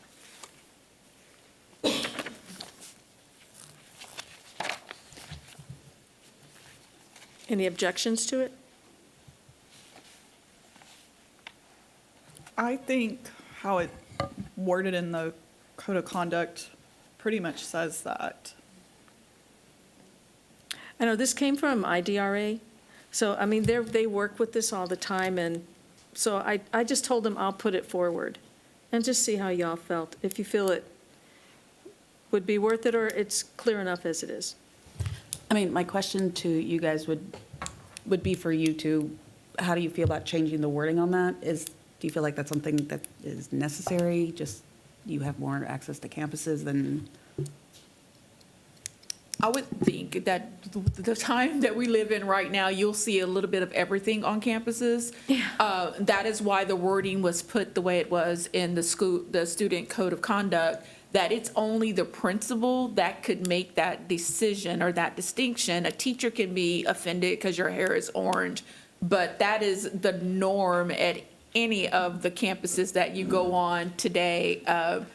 You'll see just about everything. And so unless it's causing a distraction, and I think that we train our principals well enough to know that you don't take that step unless it is hindering the educational environment, if it is a safety issue, if it is that. So I think spelling it out like that is not necessary, because I think the way it's written right now is pretty clear. Okay. Okay. I just promised I'd bring that forward. And just on the, let's see, number 5, when it says a strap on a top has to be 3 fingers wide, I assume that's the students? Students, and yes. No, it's the students' fingers. How do we measure? Yes, 'Cause- the students' fingers. Okay, okay. I'm not mistaken, because the issue became this year that we were seeing a lot of spaghetti straps and tube Right. tops. And so it was brought back to the committee at the request of our campus administrators and whatnot, to make sure that we made it clearer for our community, with that before you go buy clothes, this is what we're expecting to see. And no one's gonna put their fingers on any student to measure, it's gonna be the student's fingers. But that was really in response to the spaghetti straps and the tube tops that we just had a plethora of this year. And I'm sorry, Dr. J, did you want to say, are we okay? Yeah. Okay. And Ms. Stanford? You don't want to also say just no spaghetti straps? That- It's pretty good? Ceci, Okay. I'm talking over you, but Covers it. I'm sorry. You could say that, but then that would eliminate straps that might be a little bit thicker, but not thick enough. Well, I mean, that in addition to. Do you feel this will be clear enough for, I think the 3 fingers includes spaghetti straps and anything under Okay. 3 fingers. okay, then that's all I had. I promised I would bring those concerns forward, so. You turn off your mic. Unless there's any other comments. Okay, so I move that we approve the revisions for the 26-27 JISD Student Code of Conduct. Okay, and I just realized that I've not been saying this, so I apologize, Ms. Betty. I know that might be a little difficult later on. Ms. Stanford has made the motion, and we have Ms. Lee seconding the motion. Any further discussion? Nope, okay, we'll proceed to vote. Okay, measure passes 6-0. And moving on to our consideration of action and discussion and consideration of action items. 5A, discussion and possible action regarding approval of the proposed budget for the 2006-2007 fiscal year. Dr. J? Yes. Dr. Gibson, would you come on up to the table, please? Thank you. We would be glad to answer any of the questions that the board has regarding our budget, the journey that we've taken to get here, and what our proposal is tonight. Okay, I think we'll, again, just go up and down the row here, and I believe we start over here, so we'll start over here with Mr. Macias.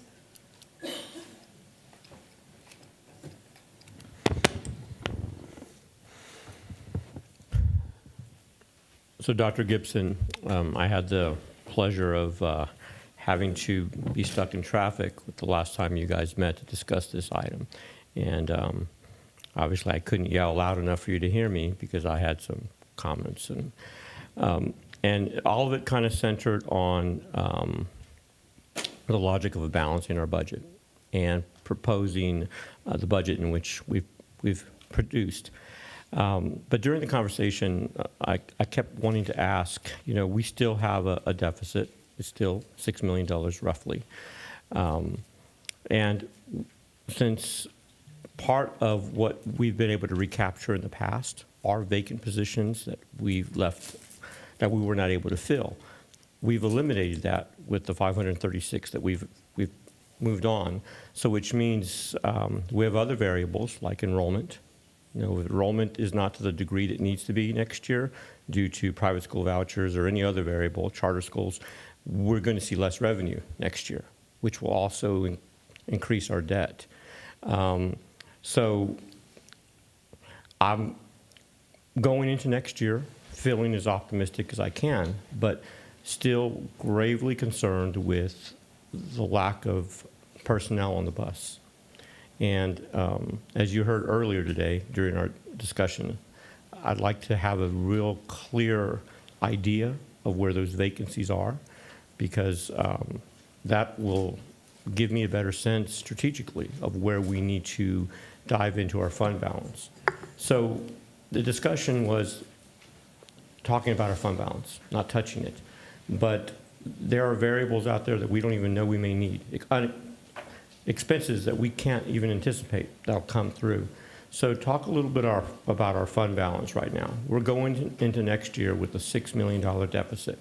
I'm not going to count on 97% because we should have been budgeting so close that we get to almost 100%, knowing that's not real.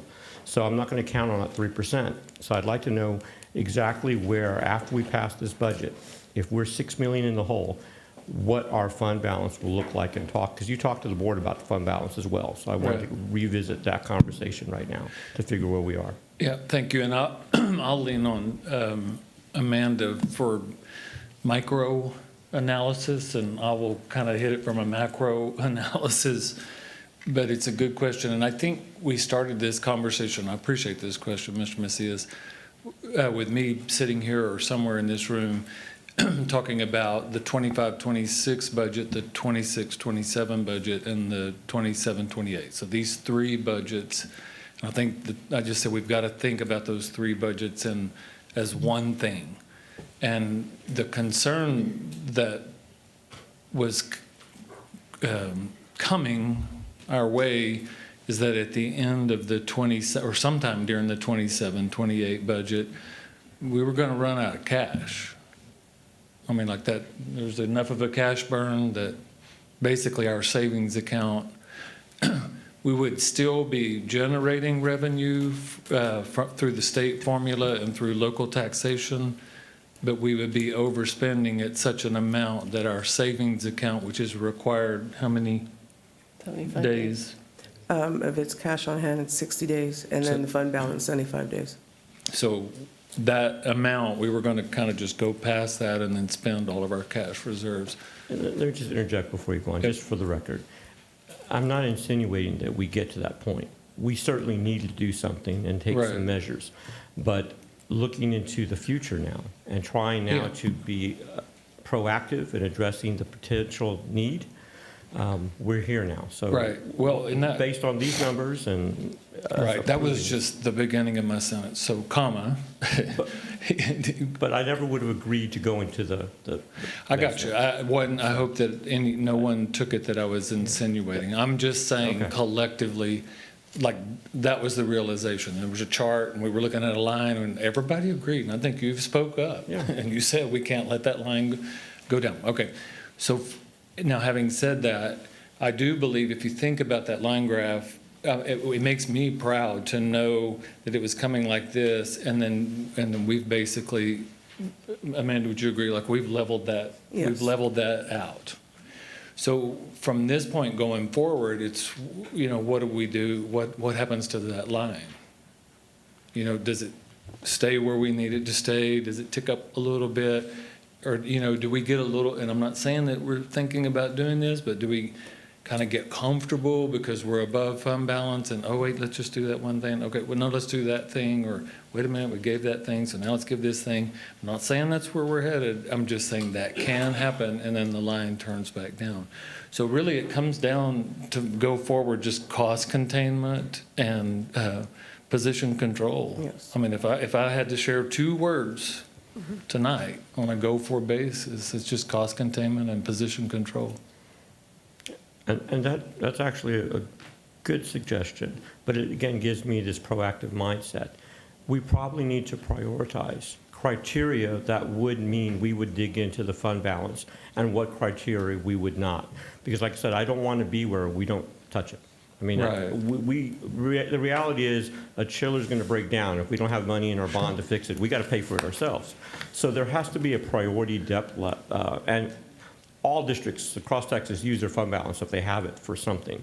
Correct. So I don't want to get in a position, especially with the culture on our board now, that we can't touch the fund balance. We should be Yeah, able to that's good. utilize those resources when we need it.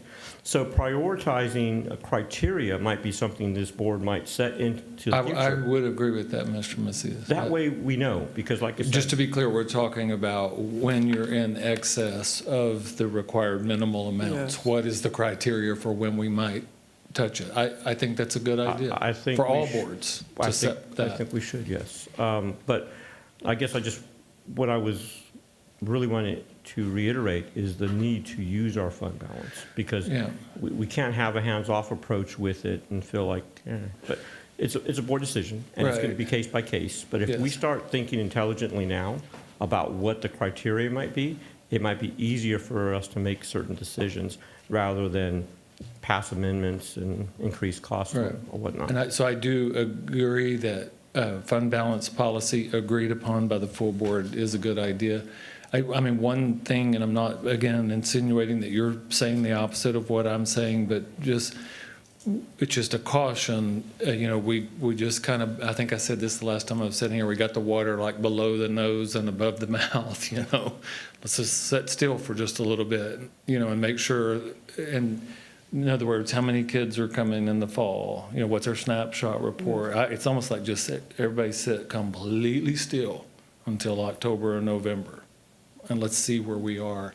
Then okay, where did we settle? And even in next December, is that when you do your audit for the previous year? Is that December-ish? No, the audit's, Say it when? the audit's starting now for this year. Okay, but when will it be presented to the board? November.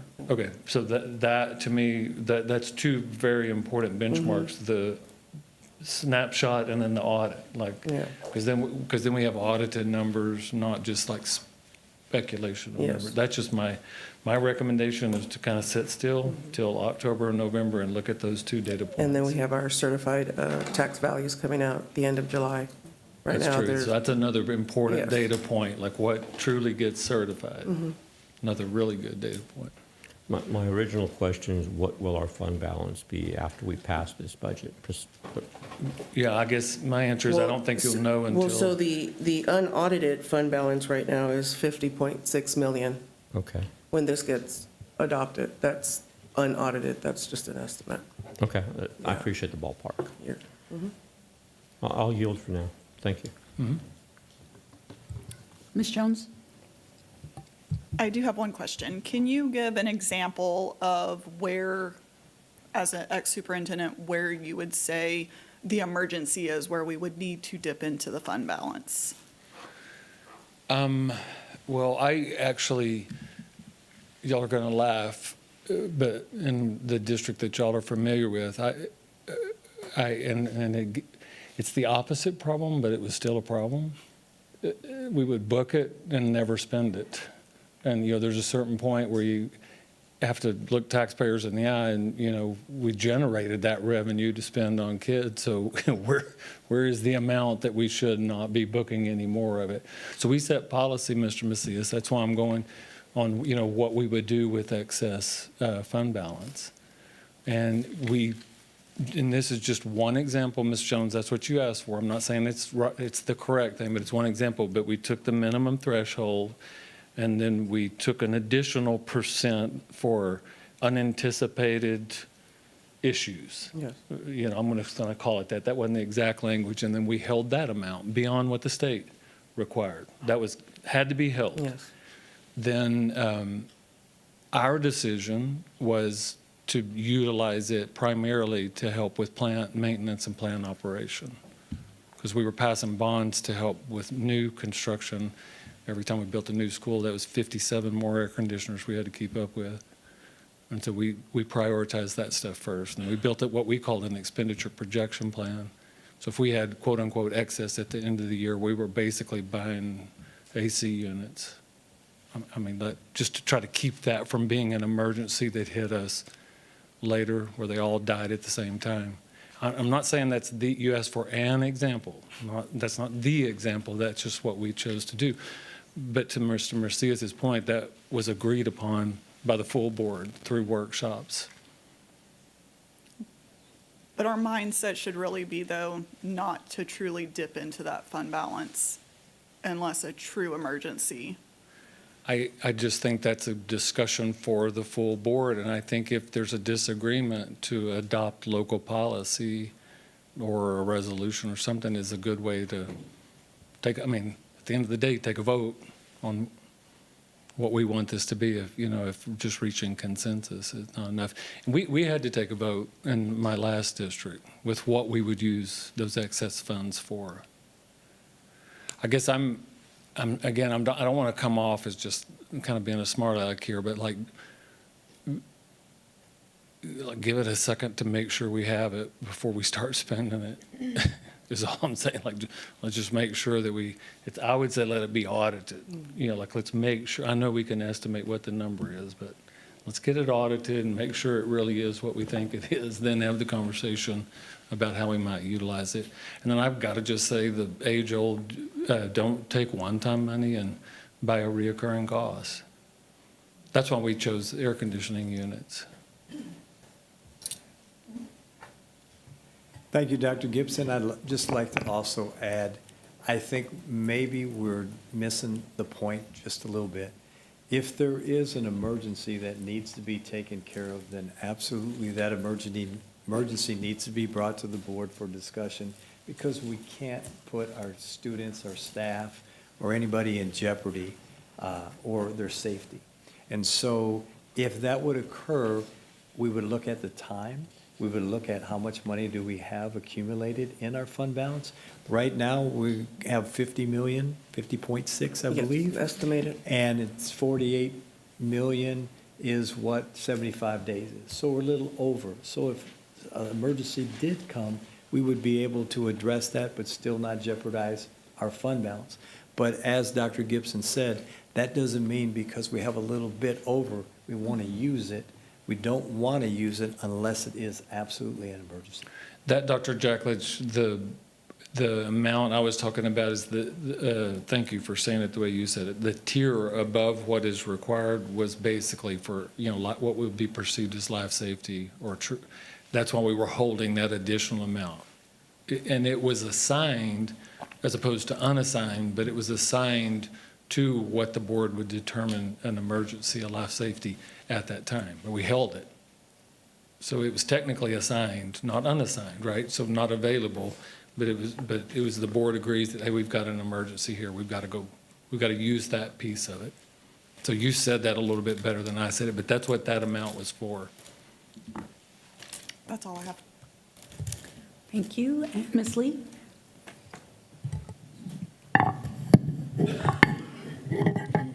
Sorry, my paper.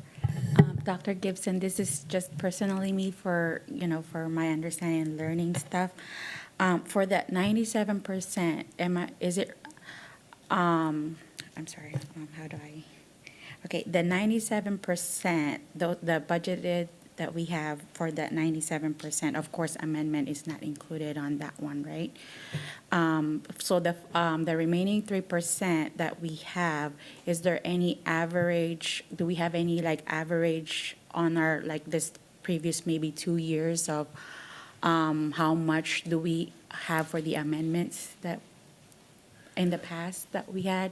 We had the, Are you asking, do we have an average amount of? Like, what do we usually have, like, amended, budget amendment for, like, for the last 2 years? Because I just want to understand, because the 3% remaining is roughly around 7.4 million. Yes, ma'am. And because I still want to, because I still want to, like, address that we have the 6 million deficit, so that's kind of like, I'm trying to like structure my question, I guess, for that remaining 3% for the last 2 years, like how much did we have for like budget amendment wise that we can cover, did we cover, you know? So you're asking if we would end up with the surplus if we hit that 97%? Yes. Yes, we would have a surplus of about 1.2 million. if other assumptions remain. Yes, if there's no amendments done. Yes. Okay, but remember, we're not saying no amendments. Our I know. recommendation is limited because we Yes. know about the unforeseen things or, especially if it's for a student or just to Yes. keep everybody safe. It would be 1.2 million. That would go back into the fund balance. Okay, 1.2. Oh, yes, please, maybe. Okay, I think I get what she's saying. She's wanting to know the past 2 years roughly, what was the total of the budget amendments that were brought back for approval? So There she you can go. kind of gauge with what money is, what we may be looking at. Yeah. To address our 6 We have, million. they're that- different amounts. Uh-huh. They're different amounts. There's an average that was calculated at 14 million, but these amendments there are various reasons. Okay. Emergencies, self-funded health insurance, pay raises, compensation. So there's like so many different reasons of that. So but some of them weren't urgent or unforeseen items. So that's why we're saying let's limit to just that. Limit, okay. And then if we do a budget amendment, like I said, for something unforeseen, just like Dr. Gibson said, don't let it be a reoccurring cost, just something that one-time One time. item.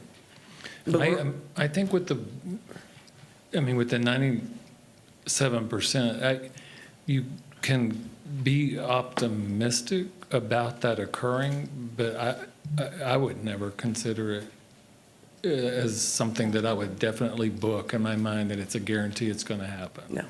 I think, and I don't think it's ever been shared, it's just been shared that just Yeah. remember, that's typical, that you budget for the worst winter in the history of San Antonio, and that does not occur, and so you've got some money left over from heating, like that, and that's what that 3% is, basically. Okay, thanks. My next one that I have here, it's just for that, I remember the self-funded insurance, because it was on my notes that, how are we on that? Because I know we're already halfway there. Yeah, we're looking really good. Currently, Because I right, know you guys mentioned about we can also address that, whatever, is it right? Like remaining and we can, yeah, okay. even if, I'm hoping, and it looks like we might come back with an extra 300,000, 500,000. It could be more, or it could be a little bit less. It all depends on the settlements and what they're agreeing and any appeals going on. That's going to go back into our fund balance. But for now, Ms. Martinez, do you have any ballpark or where are we at right now? Because I know you're halfway there. It's 6 months already, so. So what's in the cash flow right now, and then what's out there pending, it's about 300,000 that we'll have back. Oh, okay. Thank you so much. And thank you so much for all the hard work on, balancing our budget here. Thank you. Ms. Knoyer. I don't have any questions. Ms. Stanford? Yes. I kind of have a similar question that Ed had. So we're anticipating the 3% underspend, basically. That's been our track record. And I agree, I wouldn't want to add it back in like a for sure thing, but that equates to 7.4 million. So we're anticipating the fund balance to go to, I'm wondering, how do we apply that 3%? If we're going to use it, if we're going to count on it, do we apply it as we go, or do we apply it at the end of the year, the end of the fiscal year? The end of the year, when we begin, when the audit is final for next audit, when we get audited 26-27 and it's final, that's when we will have that. So right now, we don't have it, but we're going to eventually have it. We just need to get there. So, Ms. Stanford, if I could, I want to kind of clarify something. So there is something that we can do to kind of keep you updated on that. So obviously, we are looking at adopting the budget with the budget deficit. And obviously, there are still work to do, and we are still continuing to do that. So with the recent changes in the laws, we are required to kind of draw a line in the sand and say, here's the budget as best as we can get it. And to one of the points that was made this evening about, we should be creating the budget as closely to what we have, and what the district needs are.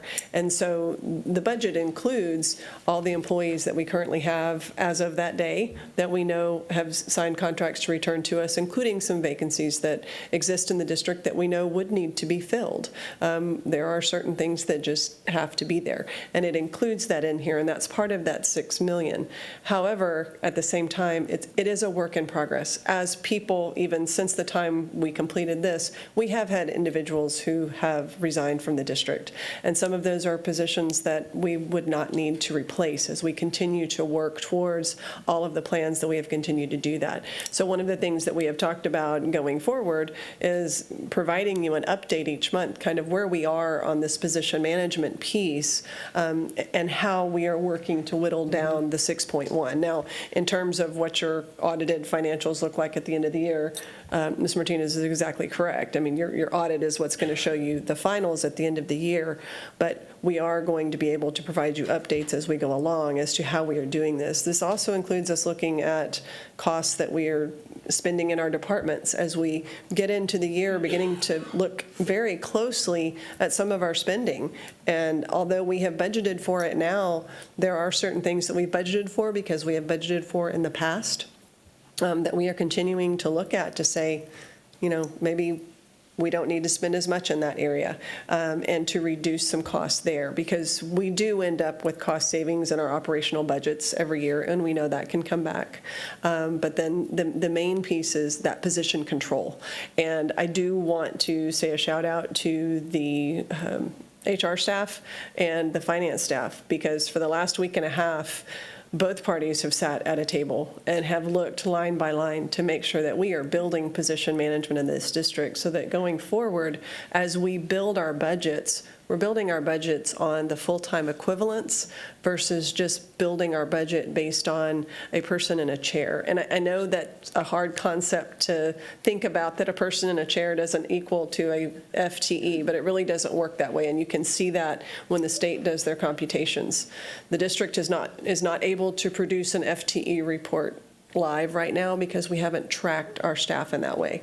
And with the work that HR and finance are doing together, we are building that module so that going forward, we can track that and give you a better idea, and then we can provide you with those reports monthly on how we are doing towards that 6.1. If 100% represents you've got position control fully built, where are you right now? Because we started it a year ago, I would say. So in terms of on paper, we have how the position control should look.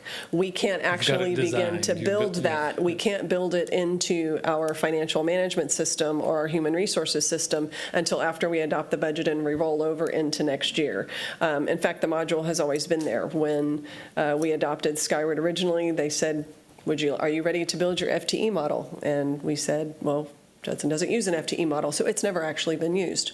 So we are working through that process. So as we go through the move into this budget, we are going to build those FTE counts by building by department so that we know how many full-time equivalents we have in each area, so that as we begin to hire folks, it kind of gives us an alarm bell to say, hey, wait, you're about to hire someone, but it's over your FTE account. Let's take a look at the budget. Let's take a look at our student numbers. Let's take a look how this fits into your overall budget. But you arguably, once the switch is about to be flipped, and then once you guys operationalize it, That's correct, and then it'll take us a month or so to kind of work through that, get it built into Skyward, and then But begin then to you can use that. provide And our reports. HR department is actually really excited about that fact, Yeah. because it gives us additional information about what our employees, where they fit into the bigger piece, and then it helps on the financial side as well. That's good stuff.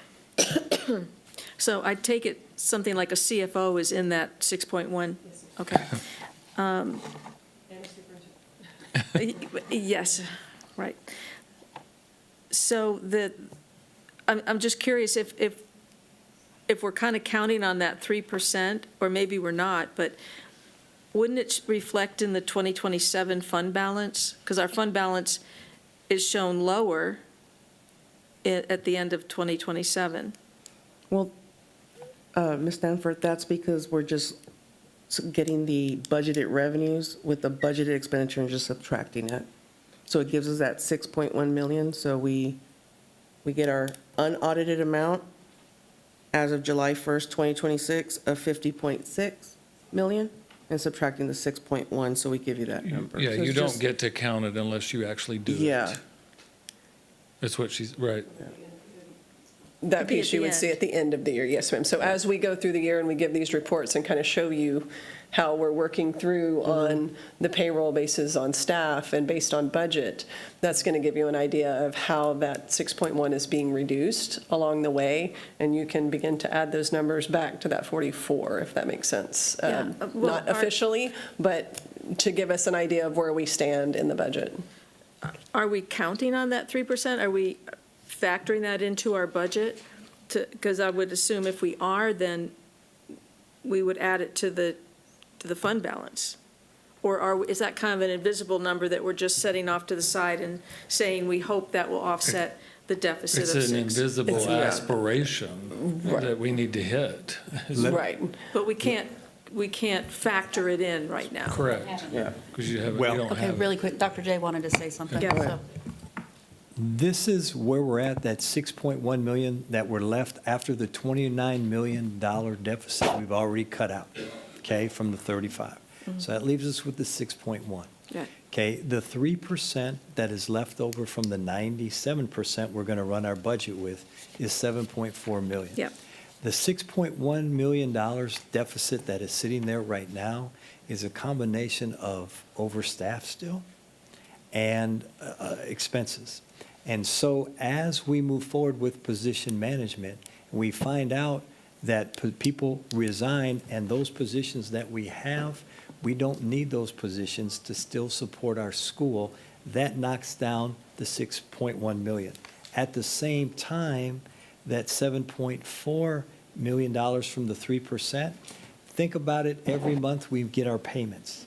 So every month, part of that 7.4 is going to knock down that deficit as well. And so at the end of the year, depending on how many positions that we didn't fill and didn't replace, compared to how much money we had to spend out of the 7.4 to address the 6.1 deficit, will leave us with a positive income at the end. And so that's why we can tell you that using the 7.4 and cutting down vacancies, that's like a double whammy against the 6.1. And so that 6.1 will be eliminated throughout the year, depending on either by the end of the year for sure or sooner. Where you're seeing the $44 million in the fund balance for next year, that's if we didn't do anything. And that you just subtracted the $6 million from the 50. Oh, okay, so. But we are doing something about it, and so as Dr. Goss stated, every month we'll be building that back up and erasing that 6 million from the deficit. So it sounds like you're saying we are going to count that 3% as we go. Yes. We are, okay. As part of eliminating the budget, the 6.1. So we're not saying two different things. I'm just Okay. saying you cannot count it until you have it. Yeah, so every month we get that. So On a- we on can a count budget. it monthly. You It'll can be factoring in. anticipate it and factor it in, but you can't put it on this piece of paper until you have it in your hand. Yeah, so that'd be a Okay. monthly thing. Correct. Like, It's- absolutely, I'm getting my check next month, I'm gonna be able to buy that, but I Yeah. can't buy it yet, Yeah, because I don't have a okay. check. Right.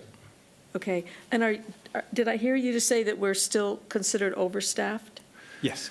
Well, and Dr. Jaklich, I knew that. I was going to jump in. So if you remember, you went from 91, we all agreed 91%. You know, we started looking at averages, and I think that helped us. And then today we ran it, and that was kind of a fun exercise. We're around 85%, I think, right? Like we ran the calculations. Okay. And so now that's huge you think about this from April without financial exigency, just Google school district budgets and just see what pops up all over the state, right? Financial exigency. Okay, so you made a big jump from 91 down to 85. At the beginning, I said the average that you're probably trying to target is around 82 or 83%. And so that delta between the 85 you're at now, which was a huge jump to get from 91 to 85, could be, that remaining last little bit of over what a typical budget. But I almost hate to use the word overstaffed. That's why I heard it also, because you were overstaffed when we started. You're really close to not being overstaffed now. I'll just say that. Okay, because I was going to ask if we are overstaffed, by what percentage? Is it like 1% that we, Well, I think it could be just the difference between 80. Yeah, what would the- 85 and 80, 85. Yeah, what would 85 and that- 84? Because weren't we aiming at 84? We did We were talk shooting about for 84, yes, yes.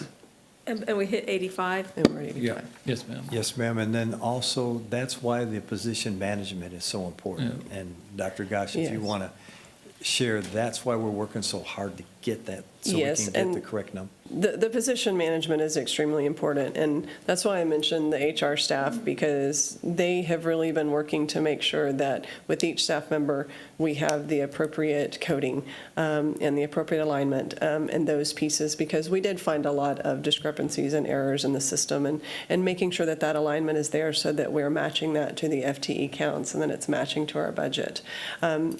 We do have areas where I wish in some cases everybody had all the same certifications, and then everybody could fill all the positions that we may have in certain areas that we have needs. That's why when we say, we don't want to really say we're overstaffed per se, but we're not at the 84%. But at the same time, we still have some needs and some certification areas that are going to be needed. And we're working to kind of fill those. So in looking at that, with each person that is transferred, hired, fills a classroom spot or a vacancy that we have in the district, we really have to look at that carefully in that position management and say, do we have the capacity to, does it fit within? We divided it into those categories of saying these are our FTE categories, and we're going to reduce each category by those percentages. In some of those categories, we have hit it on the nose. But then there's others that, we're almost there. We're within that 1%, that 1 to 1.5% from hitting those marks. But at the same time, we value our employees that have stayed with us. And that was one of the commitments that we made also when we consolidated the campuses, that the people that are best people and the people that wanted to be in Judson ISD, we were going to preserve that. And we have been able to do that and still get to the 85. And we will continue to move forward with our staffing and that position control piece. So we're going to continue to close out positions. Did I hear that?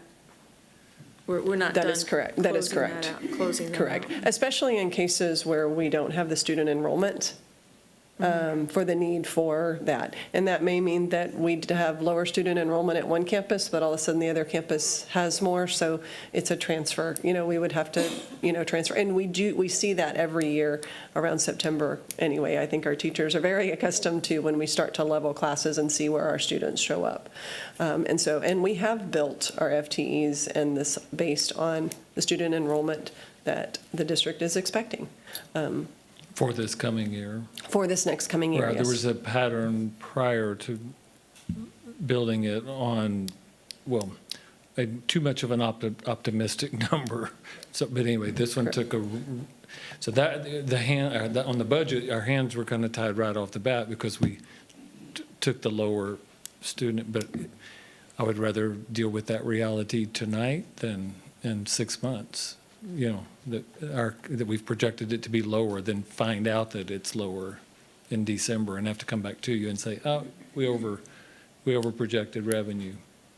Now, that's really important, I think, for tonight. This is the first time in 4 years that the district took a lower student projection for revenue. Is that fair to say? Is that like instead of, so you had that kind of working against you before, because during the year, you weren't getting as many kids as you thought you were going to get, and it was costing you revenue during the year. This year, this budget went ahead and calculated that lower student number. Makes it harder to balance this. That may be part of what the 6 million is, because we picked a lower revenue. Well, we'll be careful in closing out positions, I assume. Yes, ma'am. Very thoughtful about what we're ending. And, speaking of revenue, Dr. Gibson. Yes, ma'am. I mean, we had for a couple years in a row, a 1.03 tax base or tax rate. Yes, ma'am. And for the last 2 years, last year and then this year, we've dropped to 0.97. So we're like right at the bottom of everyone, and I just think it's important to point this out. Income-wise, we're at the bottom of the list in the entire area. I mean, like, we might be one above, but we're in the very, very bottom for a district of our size. And I know we're talking about a Vader at some point, and I think it's important to just mention right now that our revenue is lower than it should be too. Yes, ma'am. And hopefully that can be corrected too. That'll help Yeah. with the overall picture. And when I look at the budget overview page, and I was just doing quick math a while ago, not that the board meeting and all the consent agenda items weren't interesting to me, but I've facilitated 812 board meetings in my career, and I just started doing math on this. Your investment in function 11 and 12 is strong. If you, as a percentage of the total, I agree with you. We would love to have more revenue, but you want function 11 and 12 to be around 55%. And I just did quick math back there, and I think it's around 61. Okay. Do you see what, so you're, of the resources available to you, you are putting them to the classroom. Okay. I don't see anything there that makes me go, oh. In fact, y'all are investing heavily in the classroom. I can look at that and I can tell you that. That's good. Yep. And thank you, that's all I had. And thank you all for the work you've done. I do have just a couple of quick questions. First one, and I'm not even sure if you guys can do this, but I think it would just be good for everybody to know. Would we be able to get, I guess, an idea of how much we were spending in, I guess, emergency amendments over the last couple of years, maybe 3 years or something of that nature? I can get that for you. Yeah, obviously not right now because I didn't ask prior to this, but I just think it would be a really good idea if we had some kind of number that we may or may not be expecting, because I get it, right now we're on a tight budget. We're walking a very fine line. So any kind of projections or any kind of ideas that we can have ahead of time, obviously we're not going to hold you guys strictly to that because it is just a projection. But if we can get something like that, that'd be great.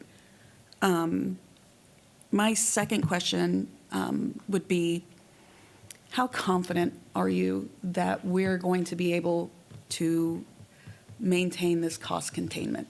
Because I know that in the past, we've had problems with spending.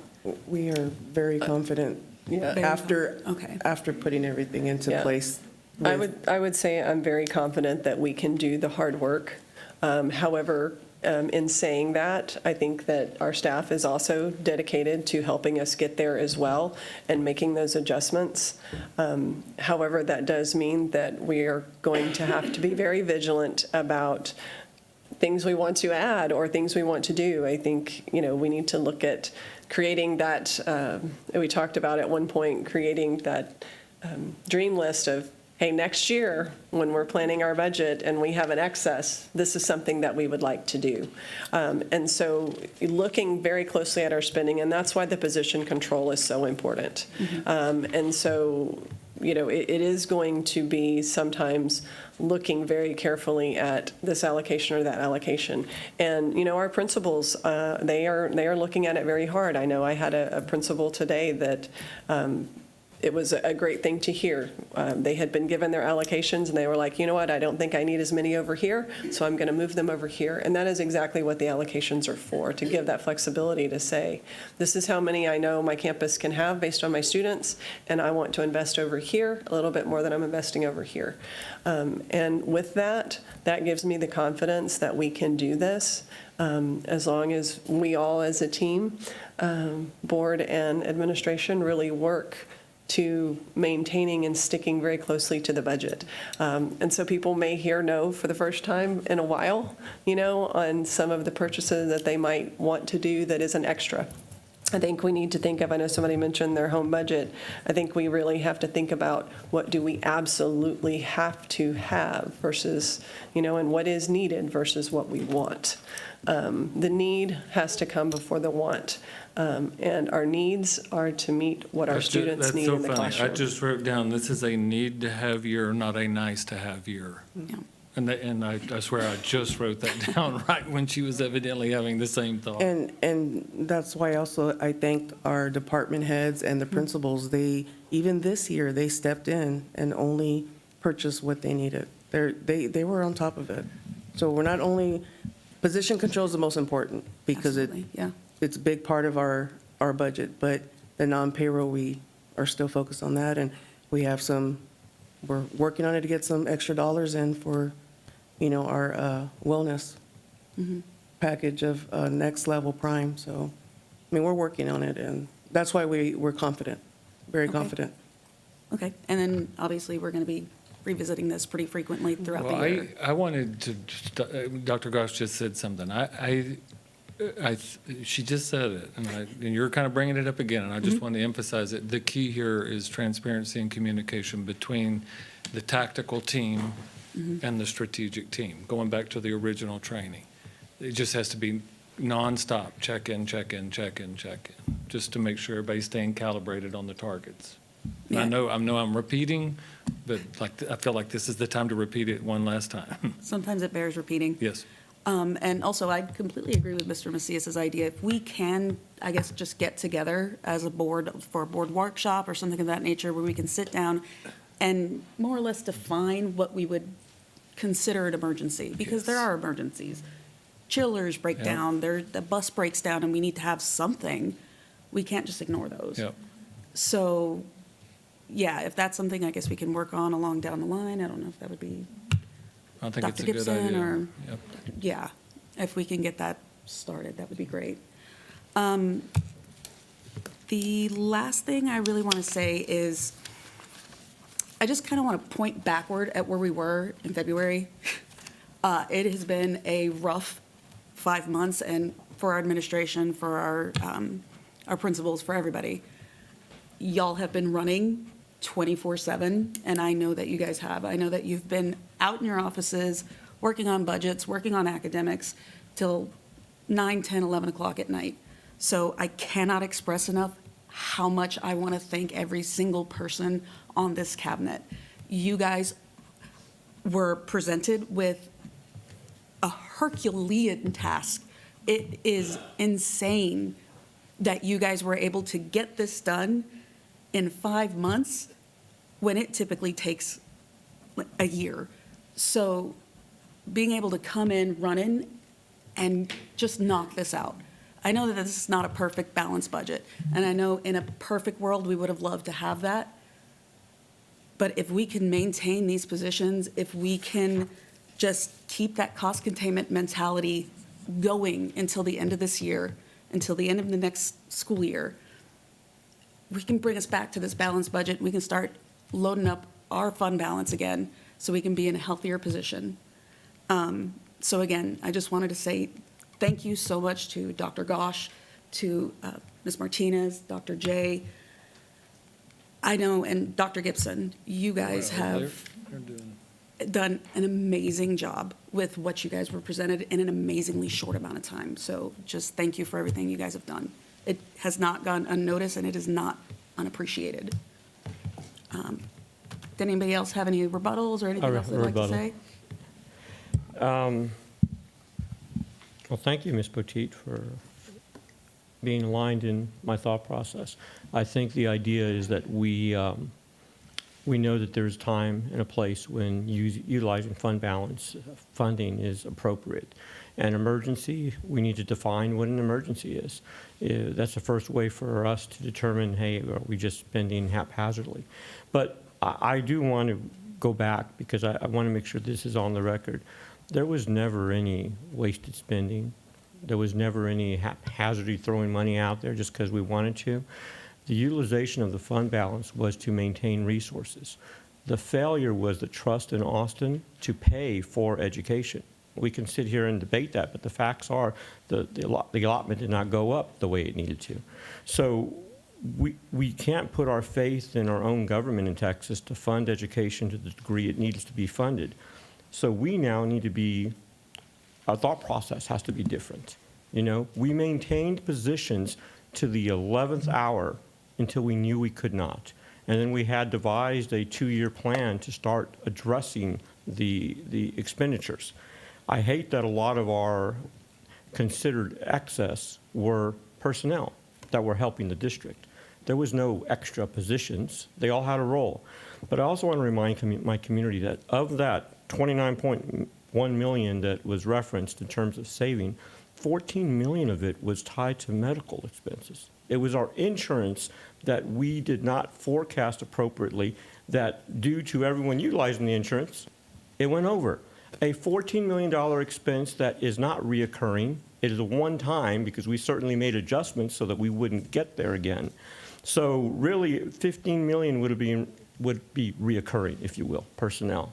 So I just don't like the impression that there was mismanagement going on, because there wasn't.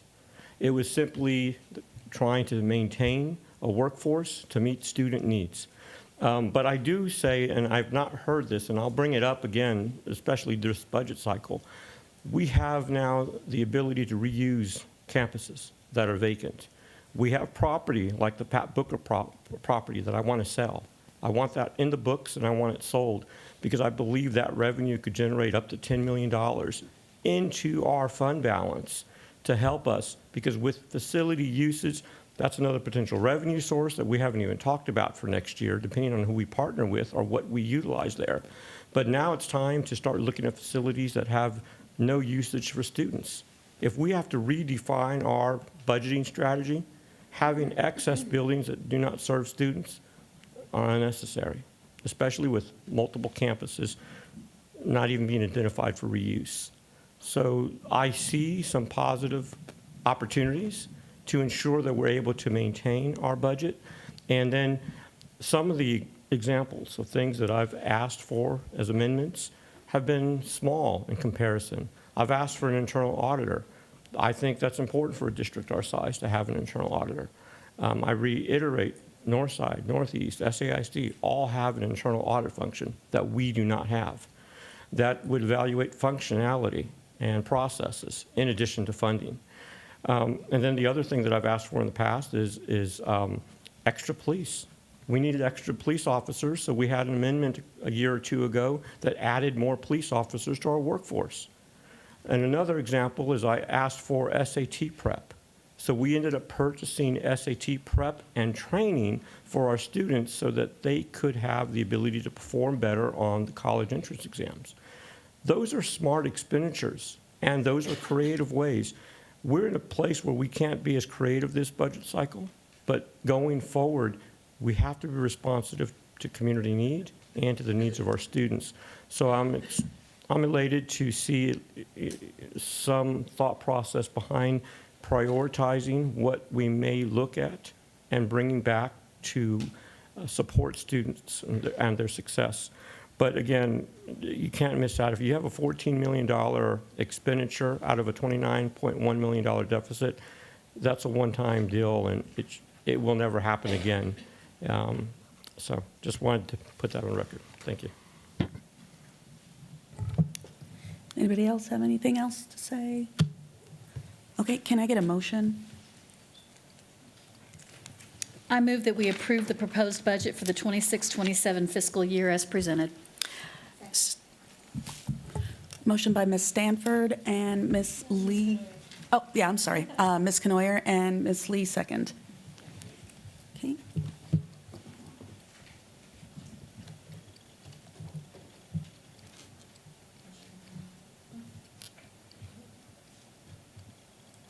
Okay, motion passes 6-0. And moving on to action item 5B, discussion and possible action regarding approval of technology purchases over $50,000 for the 2026 and 2027 school year. I do not want to be at this table any longer. Dr. J. with me? Thank you, Dr. Okay, Gibson. Thank you all very much. Yeah, Dr. Gibson, thank you. Thank you. Appreciate it. Okay, I'll just pass that over to you, Dr. J.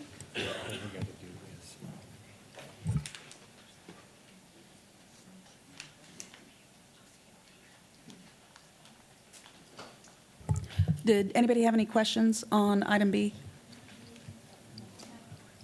No? Okay, can I get a motion for 5B? I move that we approve technology purchases over $50,000 for the 26-27 school year. Okay, motion made by Ms. Canoyer, seconded by Ms. Stanford. And we will proceed to vote. Okay, motion passes 6-0. And we move on to discussion, consideration of action items D, 5D, 5C. Discussion and possible action regarding approval of maintenance purchases over $50,000 for the 2026-2027 school year. Do I have any questions or concerns looking down this way? I was going to second your motion. No. I know, I was seeing if anybody had any questions. Nope. Okay, Ms. Stanford?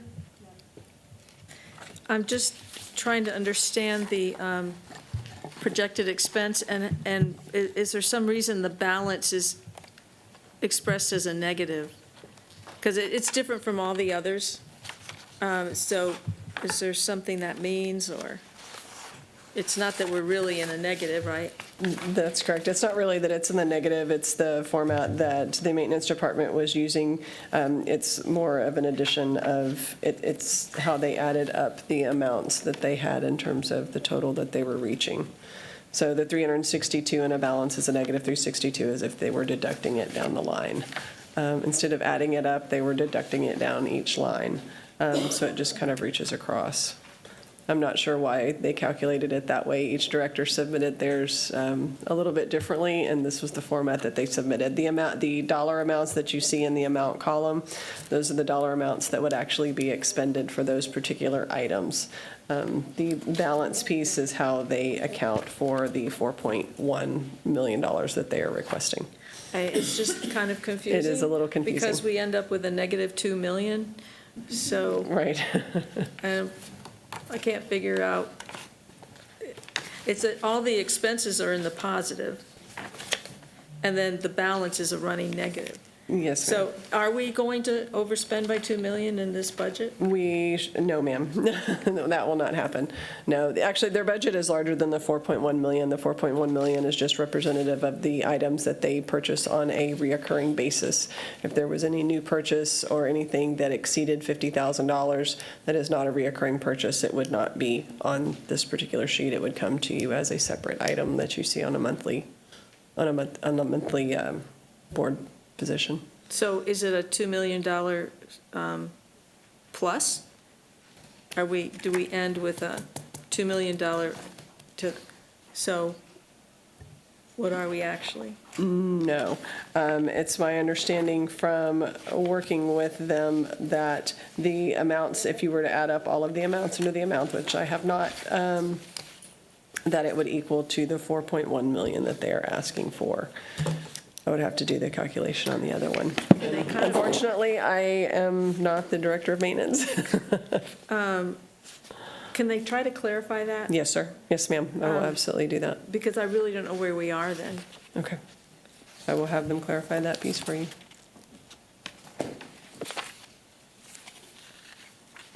Are we okay with passing it, although it's? Just the format. Yeah, Okay. it's really a formatting piece. They are not able to spend more than the $4.1 million that is listed on there.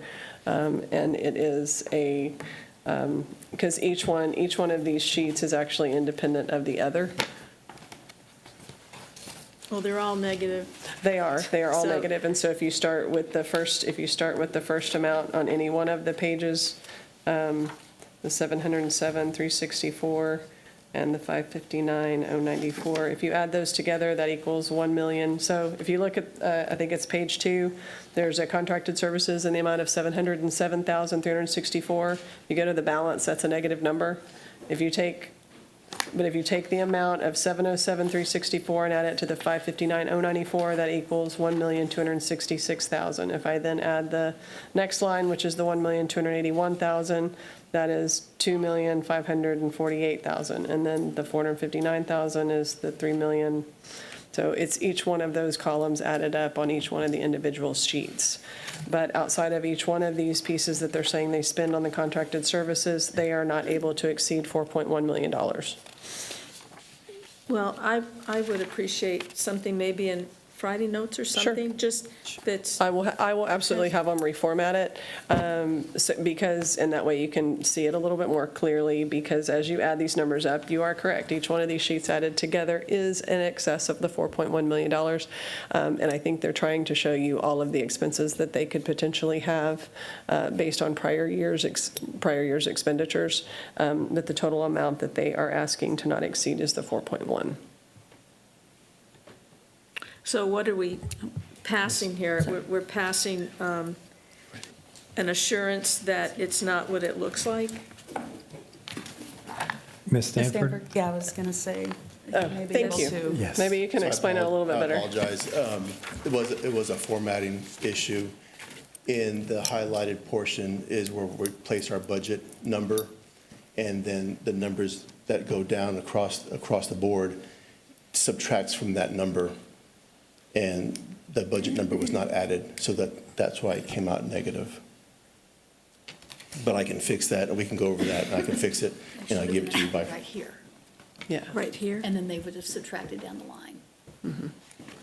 The 4.1 should have been up there. At the top. And then when they. It's the highlighted yellow. And then it reduces it down the line. If it's over there, then it's just a negative instead of. Correct. So you're giving them the ability for the line items that are there to spend up to $4.1 million towards those expenditures. And these are projected expenditures based on prior year's spending. Some of Correct. those costs vary back and forth, and that is kind of consistent through all of these types of items. Just something that shows where we're really sitting? Yes, ma'am. I can fix that. Okay. And we will, and he will get that over, and we'll get that to you on Friday night. Absolutely. Any other questions? And if not, can I get a motion? I move that we approve the maintenance purchases over $50,000 for the 26-27 school year. Okay, motion by Ms. Jones, seconded by Ms. Lee, and we will proceed to vote.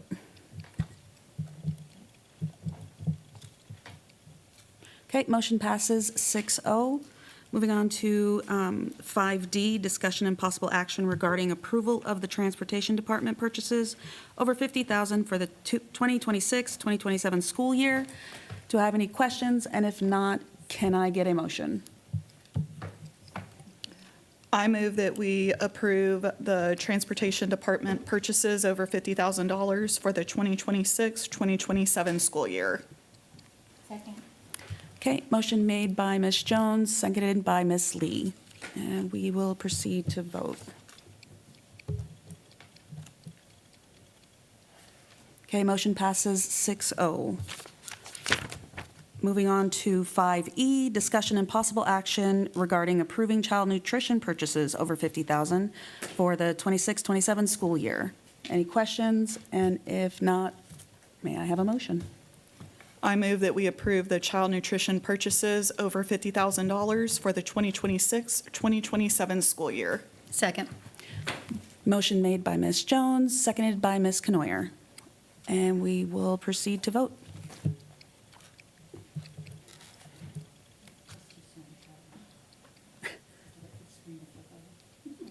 Okay, motion passes 6-0. Item 5F, discussion and possible action regarding the approval of special education purchases and services over $50,000 for the 26-27 school year. If there are no questions, can I get a motion? I move that we approve the special education purchases/services over $50,000 for the 2026-2027 school year. Second. Okay, motion made by Ms. Jones, seconded by Ms. Stanford. And we will proceed to vote.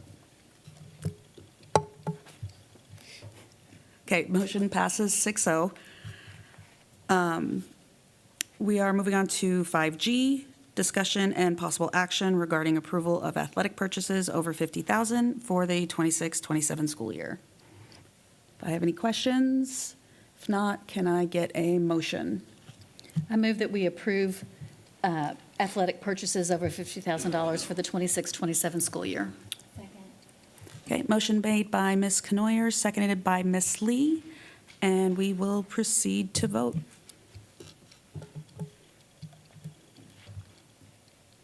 Okay, motion passes 6-0. Moving on to 5H, discussion and possible action regarding the approval of fine arts purchases over $50,000 for the 26-27 school year. Do I have any questions? Looking up and down, nope. Can I get a motion? I move that we approve the fine arts purchases over $50,000 for the 26-27 school year. Second. Okay, motion made by Ms. Stanford, seconded by Ms. Lee. And we will proceed to vote. Okay, motion passes 6-0. Moving on to line item 5I.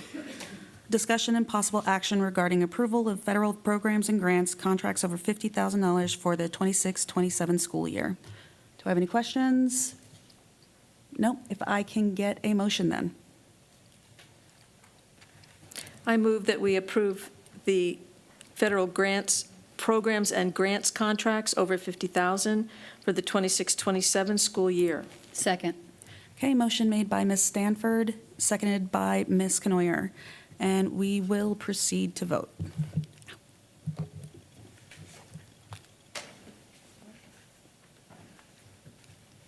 Ms. Lee? Oh, you haven't voted yet. There you go. Okay, motion passes 6-0. Now, we're moving on to item 5J, discussion and take possible action regarding approval of a delegate and alternate for the 26th Texas Association of School Boards Delegate Assembly. Now, I feel like this is absolutely going to require a little bit of discussion. Is anybody volunteering possibly to take this particular role on? I will point out that I did do this last year. I will voluntold. You will voluntold? I think it's Ms. Jones and Ms. Lee's turn. They haven't done it yet. Okay, and how do you guys feel about that? It's just going in and voting as to who's going to be our delegate. Well, I think the second person just. Yeah, that's a secondary. But I do want to say that They're this both year, gonna be on the you're floor gonna be this allowed to year. be on the floor. Last year when I did it, I had to sit out in the back and. do That's by new this myself. year. Both people will be on the floor, Yeah. then they can confer and talk about. But it's setting the agenda for TASB. How do I want to say it? Advocacy. To go to Austin, yeah. Positions that TASB will take on items that might come before the legislature. And, you know, it might be a good idea to have somebody, like when I was there, rather have somebody there that's done this at least once and they can be the vote and then either Ms. Jones or Ms. Lee can be the secondary. So would one of you two be willing to take that on, just because? She's being the primary. Oh, you're going to be the primary? Ms. Jones and Ms. Lee have not done this before, and so they should be the ones that do it now. I'm not going to be volunteering, no. Oh, I thought you said you were volunteering. Yeah, I heard. I've done it like 3-4 times already. Well, I'm just thinking that it would be a good idea to have somebody who's done it once be the actual vote, and then one of you two can be the secondary delegate. So, Ms. Stanford, have you done this before? Would you mind being the primary vote? And then would one of you two mind being the secondary? It's so much fun. This is for the Houston TASB. October, yeah, couldn't remember the date. October 9th. October 9th. Oh, okay. Ms. Jones, would you be willing to be the secondary? I really don't want to, but Okay, well, if you don't want to, I can also take over that I position. enjoy the other classes that are offered Yeah. at the time rather than that chunk of time. Yeah, same. Yeah, I can just be the secondary on that then. It's not a big deal. So Ms. Stanford is the delegate, you're the alternate? Yes. Thank you.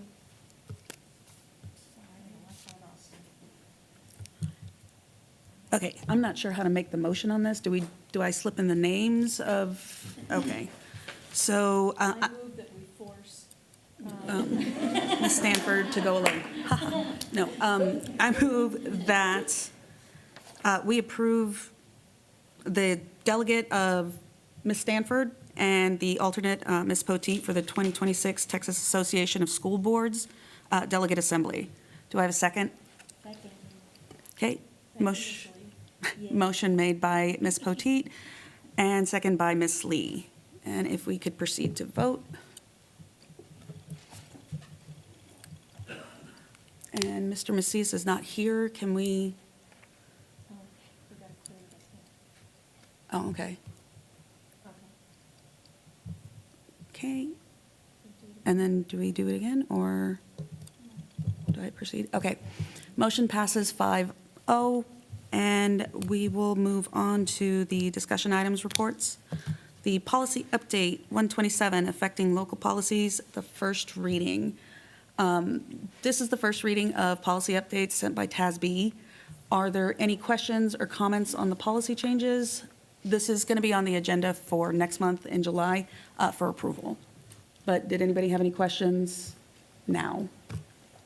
I had some amendments that or corrections that I emailed to Dr. Jaklich. They were really typos. I didn't feel they needed to be discussed in open. Okay. And he said he would take care of them. So that was my only contribution there. Anything from you, Ms. Knoyer? I just couldn't see down there. Okay, then moving on to 6B, update on board training, conferences, events, board committees, updates, and board norms. We can start down here with Ms. Knoyer. So things kind of settled down a little bit after graduations. But I was there for all of the graduations. I want to call out just a couple of things that I did attend.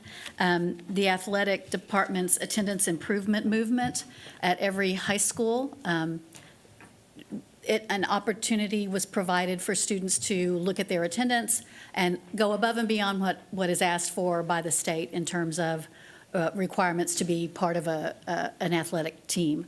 And students who excelled and overachieved at that were given a patch for their Letterman's jacket. And I was able to go to all three of those particular ceremonies and to speak at one of them. And it's really gratifying to see that our athletic department is looking at making sure that our students come to school every day and that attendance is important. And they didn't get credit if they missed any part of a day. It wasn't just like, you could miss first period and still get credit for the day. If you weren't there for the whole day, you didn't get considered for that. And so they were looking for a much higher attendance rate than for the normal students. So I really appreciate that effort, and I congratulate all the students who met that. I also attended the substitute and volunteer recognition ceremony, and that was really nice.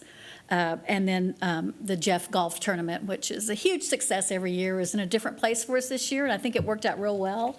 And I thank all of our supporters out there who purchased teams and supported the golf tournament and helped us so that we can move forward with the grants and scholarships and the ways that Jeff gives back to the district. So, thank you.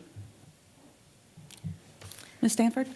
Yep, all the graduations. I want to congratulate all our graduates this year. It was a very exciting thing to go through and see all of them cross the stage. Very proud to have been a part of that. Went this week to Bonnie Anderson's presentation that she does every year with her bilingual ESL kids. It was the cutest thing you could ever imagine. And then the community brings in food and they all eat together. It is such a great experience. I wish they did a lot. I wish we had a lot more of that because it's such a community event. And my last note is that our ad hoc committee for bullying and conflict met. We actually agreed upon some changes to policy and then had Dr. Jaklich take a look at that, and he had TASB take a look at that. And TASB has some questions about the addition, so that put a pause on everything. So we're going to be getting back to TASB to work through that. So just wanted to let you know where we were on our work with the committee. Mr. Macias? Seeing that I'm banned from everything, I didn't attend anything, but I will say that I did attend graduation in public space and was able to see a lot of our graduates, not as many as I would have had I been at graduation. More importantly, though, I'll try not to be bitter, but I am creating an ad hoc committee for District 4 to review finances and review legal bills. So if you're interested in that and you're in District 4, you can get in touch with me. And then lastly, I was remiss because I purposely stepped out last meeting making comments because, again, I didn't have anywhere to go. But we were very happy that we held an appreciation party for Dr. Fields. And that was something that we had there in Converse that I think was very well needed. So I'll remain active, and each month when they ask me what I'm doing, I'll let you guys know what I'm doing. Ms. Jones? Attended the Summer Leadership Institute. We had that 2 weeks ago now. It was 2 days of trainings. And then also this past week, traveled with Ms. Poteet to Fort Worth to see a lot of school board members across the state of Texas graduate from the leadership TASB group. And so that was nice to see that and meet a bunch of other board members across the state who went through training to help position their school districts to be better with policy and everything. Ms. Lee? Yes, just like Ms. Jones, I did attend the leadership training as well for that 2 days and learned a lot. And I also attended the bilingual music program for the first time, and I really enjoyed, watching especially the little kids. And just like Ms. Stanford, I really hope that this would be kind of like, I don't know, like across, like more of this, because it's just really fun to watch and get together the community, how strong, their support is, and there's like a lot of food in there too. And then, yes, I did attended the Volunteer and Substitute of the Year, which part of the student success in their village is so nice to like see all these volunteers and gathered in one place and celebrate them too. And I do also attend the with Ms. Knoyer, but only at Wagner though, for that Wagner athletic attendance. And it's just nice to see like all these dedicated students, that they're not only like they're part of the team that could really, grow into. And I just want to highlight just one thing, because it was really the first time that Wagner made kind of like a history on fine arts, especially at music. So we did the directors, from band, theater, and also choir, made the first time for the senior signing for like scholarships and which college they're attending to. And I just want to highlight one student where he had all the way like scholarship all through, for pursuing music. And yeah, I think that's it. And also all the graduations except for Judson High School. I'm sorry, because after Wagner, I have to, we had a little get together with my son because I have a senior, but I wanted to congratulate all our seniors.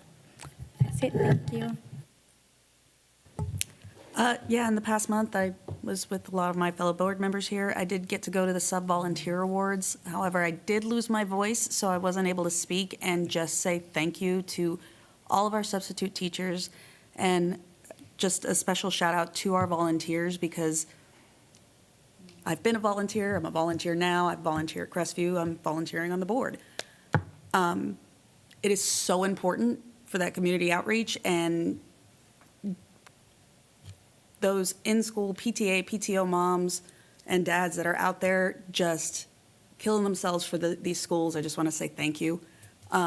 It's amazing work that you guys do, and I wish I could have spoken to you guys at the meeting, but unfortunately, like I said, absolutely no voice. It was actually kind of funny. I was also able to go to the Hartman Elementary with Bonnie Anderson and those little kids, and man, it reminds you why we were sitting here. They're just so cute. There's nothing else you can do but say, oh my God, I'm pretty sure my kids were never this small as a pre-K or a kindergartner.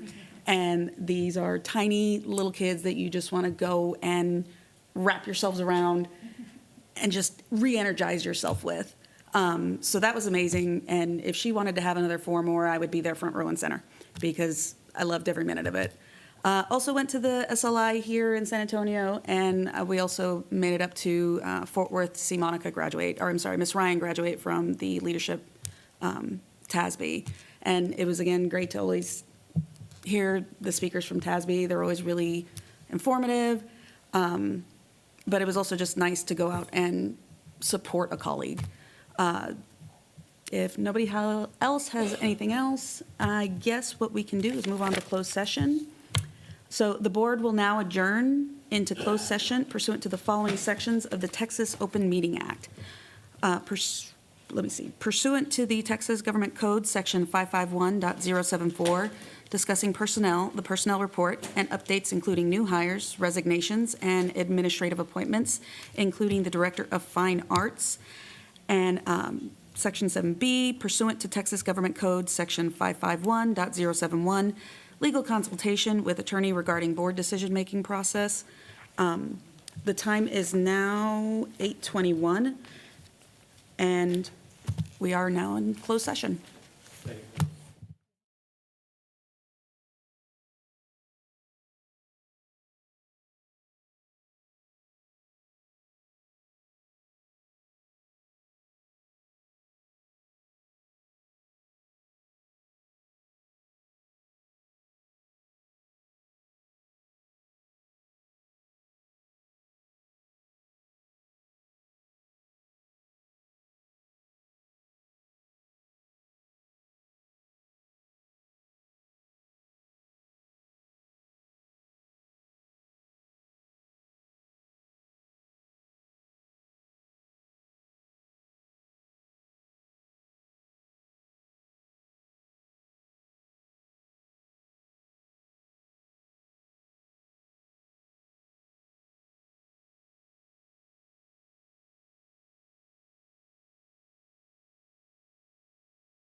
Sorry. The board will now reconvene in open session. The time is 8:50.